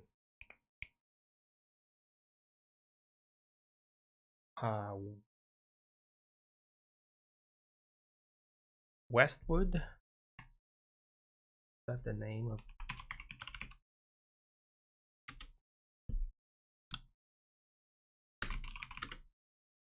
I'm having a bad lapsus. Westwood, yes. The Westwood Mega Drive D&D games where you get elves that have sorcerer spells, but are not really just archers. They can melee the shit out of your opponents as well. It's been good having you bit nicked. You have a good night. You have a good night. Yeah, Warriors of the Eternal Sun. When I played that, I had a halfling as the tank, and then I had a cleric, and then I had an elf, and then I had the sorcerer. It was pretty fun. It was pretty fun. Especially the part where the halfling was my fighter. Alright. It's the archer, here's the cleric personality. Masters of defensive and healing magic and can also manipulate and bend natural elements to their will. So clerics are probably like the one class you must have, of course. While they are restricted in weapons and armor, they may use their capable warriors when they need to be. They only use non-edge weapons such as maces, clubs, cudgels, whips, molds, flails, staves, and hammers. They never use missile weapons. Restricted to splint or lighter armor, but they may carry a shield. Sorcerer. More versatile spellcasters than our clerics. Our clerics usually do a little more with the forces of nature than to manipulate them. Sorcerers can call those forces into being, although on a limited scale. Sorcerers have stringent restrictions when it comes to armor and weapons. Padded armor is the only kind they may wear. They may never carry a shield, and their weapons are limited to clubs, whips, pipes, staves, knives, and decks. He is the robber. Prime statistic, luck. Special skills, pick locks, find traps, and backstab. Robbers have an undeservedly shady reputation in Khron. We call a robber. It's even worse than being a thief. Instead of a rogue, you're a fucking robber. There's those who are intolerant enough to hold the fact that they make their living through thievery against them. However, their ability to pick locks and disarm traps makes it difficult for any party to thrive without a robber in their midst. An orc, you can be an orc robber. That's the race. They're looking at the classes. Robber's armor is restricted to chainmail or lighter, although they might carry a shield. Allowed weapons include slings, crossbows, and all one-handed weapons, such as blah blah blah.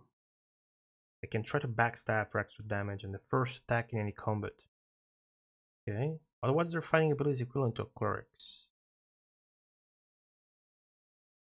Okay. Okay, what about the ninja? What are the differences between the robber and the ninja? Oh, they got assassinate on the backstab. Okay. Ninjas are specialized robbers, having thieving abilities to a lesser degree, plus the dreaded ability to assassinate their opponents. Ask Henry, what's up? What's going on? Exactly. I think we're gonna go with both the ninja and the barbarian just because they are the new classes introduced in the second game. Ninja may wear only ring mail or lighter armor, and they may never carry a shield. They can use ninja swords and two-handed weapons such as stays and naginata. Hell fucking yes. Game's got naginatas. Save skills as robbers, although they're not as highly developed. Plus assassination. Okay. A ninja's first attack in any combat will be an attempt to assassinate their opponent. If this is successful, the opponent will die immediately. Interesting. Barbarian, endurance. Special skills, none. Barbarians begin with the greatest number of hit points, and because of their high endurance, usually gain more hit points faster than members of any other class. Only chainmail or lighter armor is permissible for barbarians, although they can carry most shields. They can use most handheld weapons other than swords, but their choice of missile weapons is limited to blowpipes and slings. That is the classes. That is the classes. I'm not sure how many characters you can create, if 6 or 8. If 8, I promise I will make at least 2 archers. Nino, my friend Nino.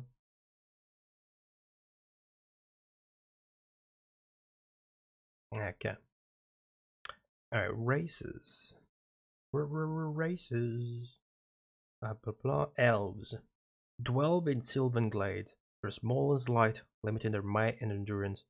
They're quite intelligent, however. Life in the forest has given them keen eyes and reflexes which benefit their accuracy. They make especially adept sorcerers and archers. Those drawings are not in my preferred fantasy style, I gotta say. It's like only the human is looking cool and the rest are looking like your fucking garden dwarves. Dwarves are gruff and taciturn, preferring to reside in rocky underground areas. They're shorter than humans or elves, and this helps to limit their speed. They're not innovative nor original thinkers, which is reflected in their lowered intellect. Their rugged lifestyle has increased their endurance, and luck generally favors them. We're gonna have a dwarf ninja, guys. Probably, so. We'll see. That'd be pretty good, that dwarf ninja. Yeah, I think it's 6 plus 2 hirelings too. Yeah. Garden gnome, holy shit. Yeah. Gnomes, or gnomes, resemble their dwarven cousins physically, but are much more personable and fun-loving. Their speed tends to be low. Their habit of concentrating on what is immediately in front of them has decreased their accuracy. Luck, however, seems to smile upon them generously and often. So why would I favor a gnome and not a dwarf for a ninja? They have less accuracy. Oh well, we'll see. Half-orcs are coarse and brutal, the offspring of unnatural unions between humans and orcs. While their appearance is generally human, they take after their more brutish parent in other ways. Their might and endurance have been increased by their monstrous heritage, which also lowers intellect, blunts their personality, and inhibits their luck. And a half-orc barbarian. Probably gonna roll 0 humans. I don't know, we'll see. I want to do something unconventional, you know, but at the same time, not as unconventional that it might fuck myself up. Like if I have a full elven team. I don't know, something stupid.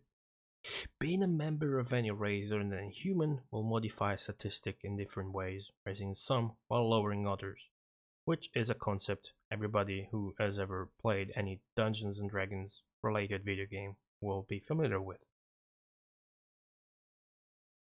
A shaved dwarf is a gnome.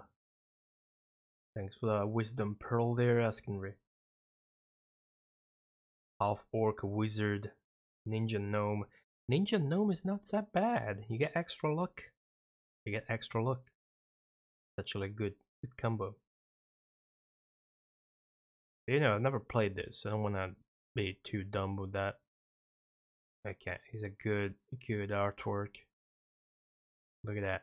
Look how good this manual is. You haven't even seen yet the frickin' full screen, full color artworks. Alright, the different races also have different special resistances. Humans have strong resistance to sleep spells and poison. Elves have some resistance to sleep spells. Dwarves have strong resistance to poison. Gnomes have some resistance to magic spells. Half orcs have some resistance to sleep spells and poison. They roll a full gnome party and be immune to magic. What's wrong with the guy on the left's sword? Is he wearing a condom on his sword? That's the only condom sword I've ever seen. Oh wait, they're like practicing, so they're covering their weapons in rugs? Is that what's going on? Like what's called wearing protection for making out? Alignment.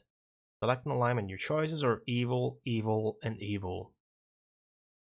Good and evil are not absolute in might and magic. Holy shit, this game's got alignment. Thank fuck yes! Of course, we're gonna be full evil. Of course. That armor is, it's a, yeah, a stuffed armor. It's actually a thing in D&D. Pretty good. Stanno l'altra punta, sì sì sì. D&D si chiama l'armatura imbottita. The stuffed armor. Good and evil are not absolute in might and magic. A character's adherence to either ethos will tend to be fluid and dependent on their reactions to unexpected or unfamiliar situations. A character's responses to various kinds of encounters can potentially change their alignment. Note that alignment has no effect on a character's statistics. But it seems like there's equipment alignment restrictions. Alignment can occasionally restrict a character's activities. Some locations are aligned good or evil. Characters of the opposite alignment cannot enter these areas, although neutral characters can. Well, looks like we're not going to see the good aligned locations, guys. Certain items also have alignments. Only characters whose alignment matches that of the item can equip or use it. What happens when you have mixed alignments? I'm curious because we're not gonna have that. Sex. Now choose the sex you want this character to have. Only two to choose from, and you already know what they are. Sex has no effect on statistics. Female adventurers are not physically weaker than male ones. Okay. So I can have a fully one-sided sex party. Good. Because all those subscribers in chat that are of the male gender and have spoken up because they wanted to be part of this adventure, you're gonna get gender swapped. Bam. No penalty to mixed alignments. Thanks for pointing that out, Senator. I really had that doubt.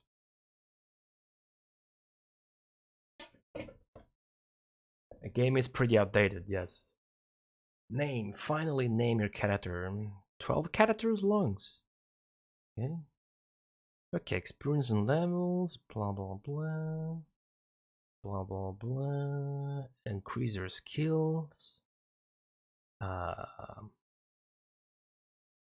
Promoted in the army from private to sergeant. Sure. Leveling up, basically. Every city has a facility where characters can go to seek training. This is a valuable education and is not free. In some cities it can be very expensive, but it is worth the cost. Spellcasters will learn powerful new spells. Warriors will hit more often in combat. Robbers will be better able to pick locks and find traps, and everyone will get more hit points. If it wasn't for finding traps possibly being like mandatory, I would have fully skipped the robber. Then again, I'm gonna skip it all the same because I'm gonna get a ninja instead because it's the new class introduced in the second game, which makes the whole argument moot. Aging is interesting. Hold C-spine, what's going on? I'm in for it, I am. Indeed.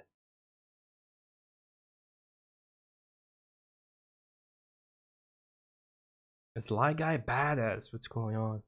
Yeah, I've been streaming over 2 hours. All the lore was already covered, but here's the manual. Well, what's left of it. I do have the lore uploaded there though. So. Or you can watch the VOD later, whatever. Aging. New characters begin their adventures at the age of 18. They will grow old naturally with the normal passage of time, but certain factors will cause more rapid aging, including casting certain spells and being the subject of other spells. As characters and hirelings age, their characteristics will sometimes decrease, and if they become very, very old, they can die suddenly and without warning. Happily, there are ways to reverse the effects of natural or premature aging, but it will still pay for you to keep an eye on the ages of your characters. Huh. Yeah, I haven't updated that Sly Guy, so my link is the right one, the other link is boxing, I guess. I'll update that in a second. You want to disrupt the flow of the lore? Secondary skills can raise statistic, sharpen class abilities, and make travel easier. Not chosen when a character is created, but rather must be learned during the course of the adventuring. A trainer proficient in the skill must be located and a fee must be paid to learn it. Note that no character may have over 2 skills, although there is a way to unlearn old skills, so new ones can be acquired. Arms Master, Athlete, Cartographer. Ooh, make maps of where the party has traveled. You will be able to use auto mapping only if at least one member of your party has the cartography skill. The game's got auto mapping. Fucking 1991 Mega Drive release with auto mapping. And it's official, we're not using the maps from the manual because it's like a hint book of sorts with maps, as you can see. Let's try to randomly read one actually. Sansobar. Alright. See how many hints they give you, aside from the map. The tenuous nature of survival in the desert has made the merchants of this arid place crafty and a bit thirsty for profit. The damn life is too short to be spent in poverty. The harshness of existence here has also made violence a common and casual practice, especially in the reeking alleys of the slums. Inexperience is a luxury in Zanzibar, and none can afford nor survive. There's no hints in that. It's just a freaking map. And lore. Dude. Oh well. Powerful device belonging to Shalwyn. It's... I mean, you're gonna find it anyway. I don't know, dude.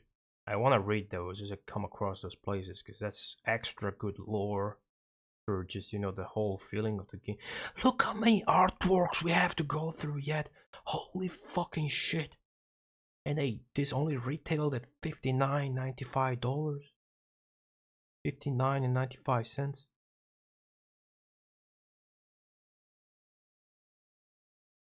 One thing after the maps. Oh shit. Okay, I'll make sure not to. I'm not gonna read all the manual, you know, all this stuff. If I read it, it's gonna be red when I come across the area. Anyway. Where was I? Cursed, paralyzed, diseased, condition, other skills, gambler, +5 luck, crusader, qualifies the recipient to checklist.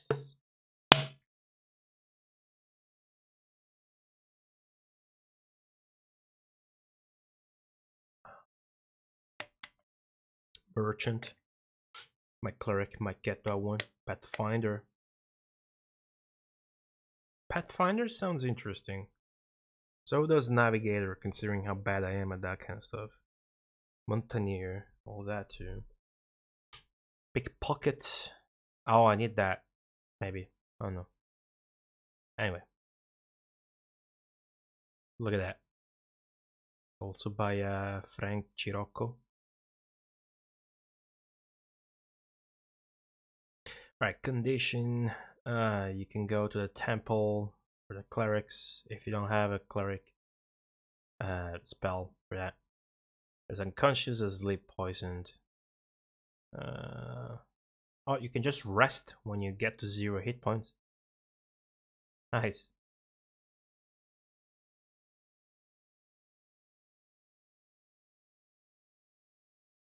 You can further get hit as you're unconscious and then you get to die, okay. A sleep poison disease, stone, paralyzed curse that eradicated. Eradicated? The result of almost complete destruction of the body. This is usually the result of a very powerful magic or destructive forces. A raise dead spell will not reverse this condition. Only an expensive trip to a temple or resurrection spell can return the eradicated to life. Here you go, hirelings. You can enlist them no more than 2, so it's 6 plus 2 hirelings, okay. They'll not receive an equal share of gold. Okay, but they do level up,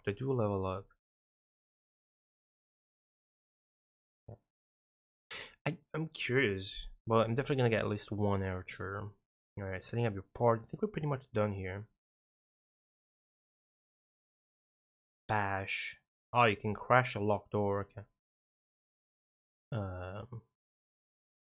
And the graphics look pretty good. Quests.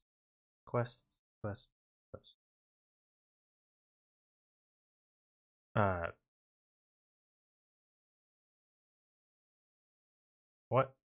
Do I want to read this?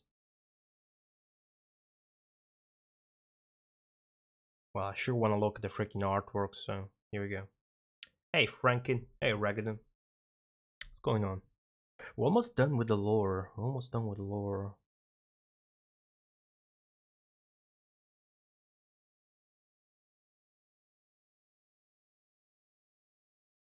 It does give you some hints here, like Lord Heart's quest and whatever. I have no idea what I'm reading anyway, so. Wonder how much info you get in the game. We'll see. Spells. Oh, there you go. Spell level, if the caster is an archer. You get level 7 and level 19 if you're an archer. You get level 7 spells and level 13 if you're a sorcerer. You never get 8 or 9th level spells as an archer. I'm definitely gonna get an archer.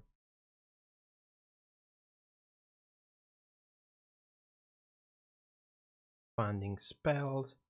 That's a shitload of fucking spells, holy shit. Yeah, what are the strongest spells?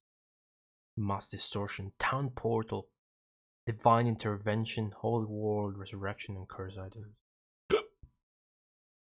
Implosion, Meteor Shower, Megavolts, Incinerate, Power Shield, Enchant item.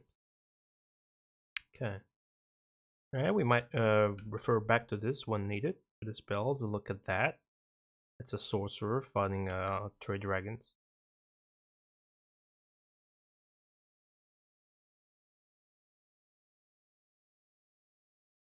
There's more spells though. There's more spells in the first game supposedly. Immortal to fight the dragon, pretty much. Yeah, this one.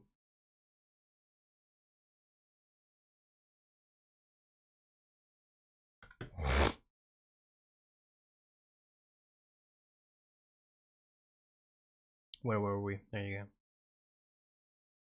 Here's another artwork. There's a cleric here.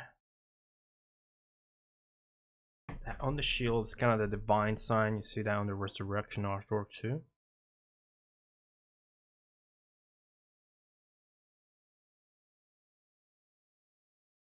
It says JH on the bottom left, other than FC, which is Frank Sirocco, the name of the author. I don't know what JH would be though. The Immortal is a great game. Who even ever say it's a bad one?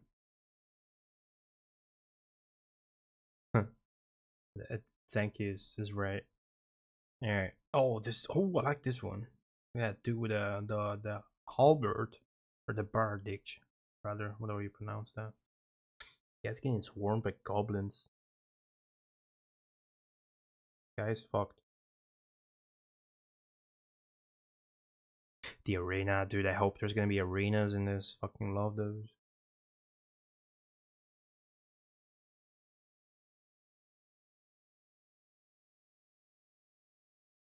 Wait, the Mega Drive manual for the Immortal has basically a full walkthrough.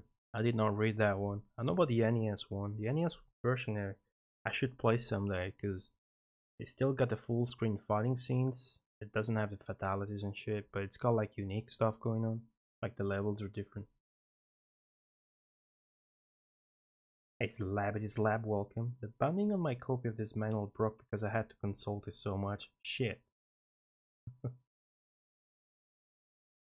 Sorry to hear. Now I want to get a manual for this. Holy fuck, it's so big.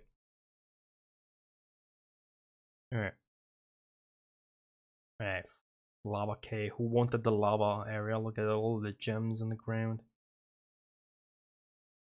It's so rare to have full color pages in a video game manual. General. For the Mega Drive games. It is very common to have color artworks in Japanese manuals and color in general, like in the layout, in the frames, the little icons, everything's nice and pretty in Mega Drive Japanese manual or Sega Japanese manuals in general. But outside of Japan, like out of 100 manuals, 98 will have no color. There will be illustrations here and there, but they will be in black and white, mostly. And not only to have color illustrations, but to have them full page too, is fucking absurd. So far, I've only seen that from Electronic Arts. Like Starflight was crazy. This is also crazy. Omega Arts, welcome. Casual gamer, yeah. I don't want to be that game. I want to be the Arena Lord. Is the PAL version rare? I don't know, but you don't want to get the PAL version of this manual because it's not gonna have any of this art at all. It's gonna be shit. Sadly. Like the Starflight PAL manual, I have it, doesn't have any of the artwork. Because it has to fit a million languages, and so it's got an horizontal layout instead of a vertical one like this. Oh, look at that, look at that, look at that. There's a fucking ice lizard. What's up, Jiggy? Thank you so much for the 21 months. Very much appreciate that. Going on 700 hours of manual lore incoming, hell yeah. Now we're almost done. Alright, I like this. Is a parrot. Is a Ararauna. Got a nice crest to it too. Macaw 44. In an Arabic setting, there's a magic lamp in the front. Right. Good stuff. Should I buy it? I mean, if you want to, you can always play on an EverDrive or an emulator. I wouldn't personally buy the PAL version. I would buy the Genesis version just because of the freaking manual being so absurd. Parrot overlords watching over their slave populace. Exactly. Oh, look at this. Look at this. The Pompeii artwork. Good stuff. Admire it while it's on screen, because now it's not. Here's another one. Here's another full screen, full color artwork. What the fuck?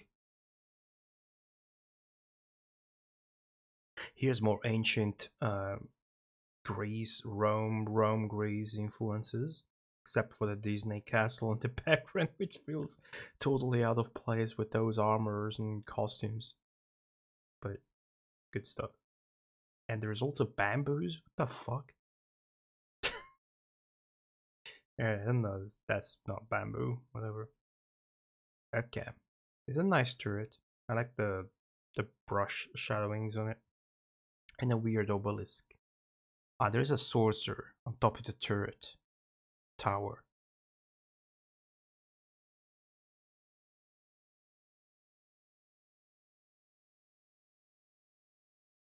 There's a barbarian facing what I think is a giant.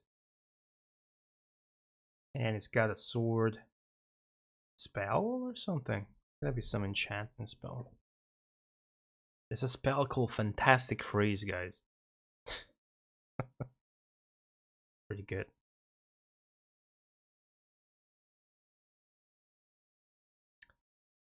These Power Rangers villains here. All illustrations signed FC are by Frank Sirocco, whatever. Auto mapping. Might and Magic is equipped with a fucking complete auto mapping feature. Every square in every location you travel will be mapped and remembered if you save your game. Note that you must have at least one character in your party with the cartography secondary skill for the auto mapping function to be active. That character must be conscious. Note that you can only view the map of the place where you are. Different maps, whether they are far away or near, cannot be viewed. For instance, while you are in a city, you can only view a map of that city, not the region it is in. While you're in a cavern, you can only view a map of that cavern, not the city above it, and so on. So map the overworld, but not gonna map the dungeons. The cities. More sorcerer and cleric spells can be acquired in the city's magic guilds and temples. The blacksmiths buy and sell armor, weapons, and miscellaneous items. They can also identify food, eat food, drinks that enhance stats, and unusual meals that give hints, solving quests and puzzles. Unusual meals that give hints. How does that work? You eat the thing and it just comes to your mind, or in your poop, or in your dream. Good place to pick up rumors. Portals to travel, fast travel. 3 of the cities have arenas where the party can fight monsters for rewards.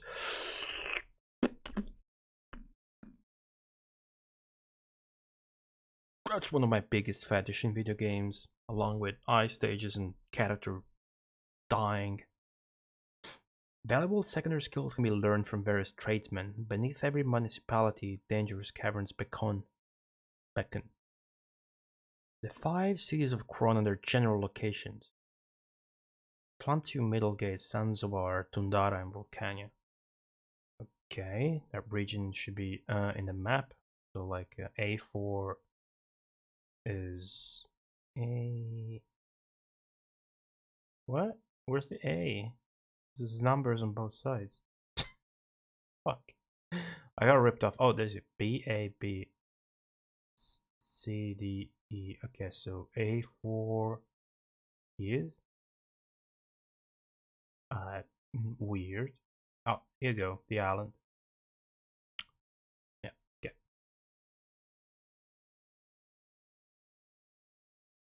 So we know how to read the map if we need to.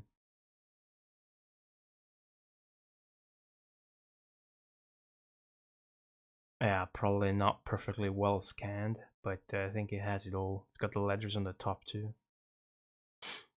The castles are the most magnificent and complex structures in Kron. All have complex and dangerous ground levels to explore, and they also have dungeons, some going as deep as 2 levels under the earth. The 5 castles in Kron are their general locations. As Luxus and Panhers would have in Zebra and Luxus Palace Rio. Caverns, treasure, clues, 16 caverns. I wonder if the original manual gives you all this shit. The dungeons. Every castle except Zebran has one.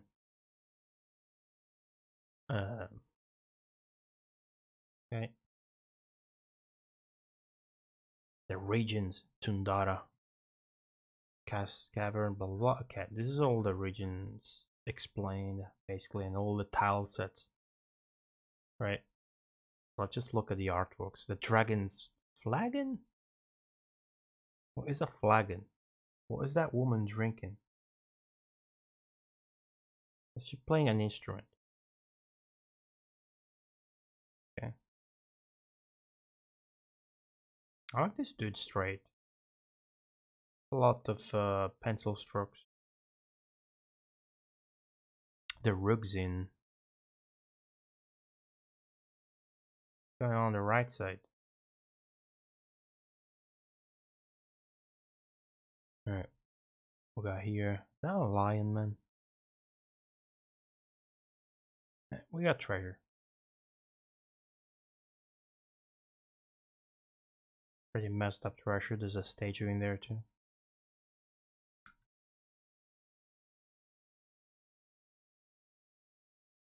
Okay, some equipment.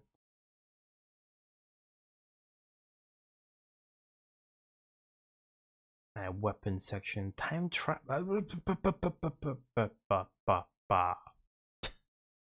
Fuck. It says something about to win modern magic, you will have to. Don't read that. Don't read that. Alright. The beginning of the lore says that basically I get the orb back and the talents. And the other, the DOS manual had Korak, basically time traveling. So I didn't really spoil anything, but I didn't read that, so we're fine. A flagon is a mug. Nice. So maybe that was that mug that woman was holding. Look at this blacksmith. This blacksmith is badass as fuck. Look at this freaking chest hair sticking out. It's got a 4 belt, very high. And it's got that thing there too. Alright. PHP is paralyzation, hold, and poison. That's a good abbreviation. No spoilers, no hints, no spoilers. Alright. Look how many artworks are in this. Holy shit, dude. How much did they pay this dude for the stuff? Alright, that is the full extent of the Might and Magic 2 Gates to Another World lore I had prepared for the Sega Megamarathon. I hope you enjoyed that. It's been almost 3 hours. Been good. Been a good lore. Did I build my part today? Hell yeah, I'm gonna play the freaking game too, but I'll have to take a break. Yeah. I have to set up the monitor and stuff, but I won't be long, but I'll take the chance to take a break, of course. Oh, I played Starflight very recently. Was it was last month, right? Or the start of June? But yeah, if this is game 175, I think Starflight was 173 or 72.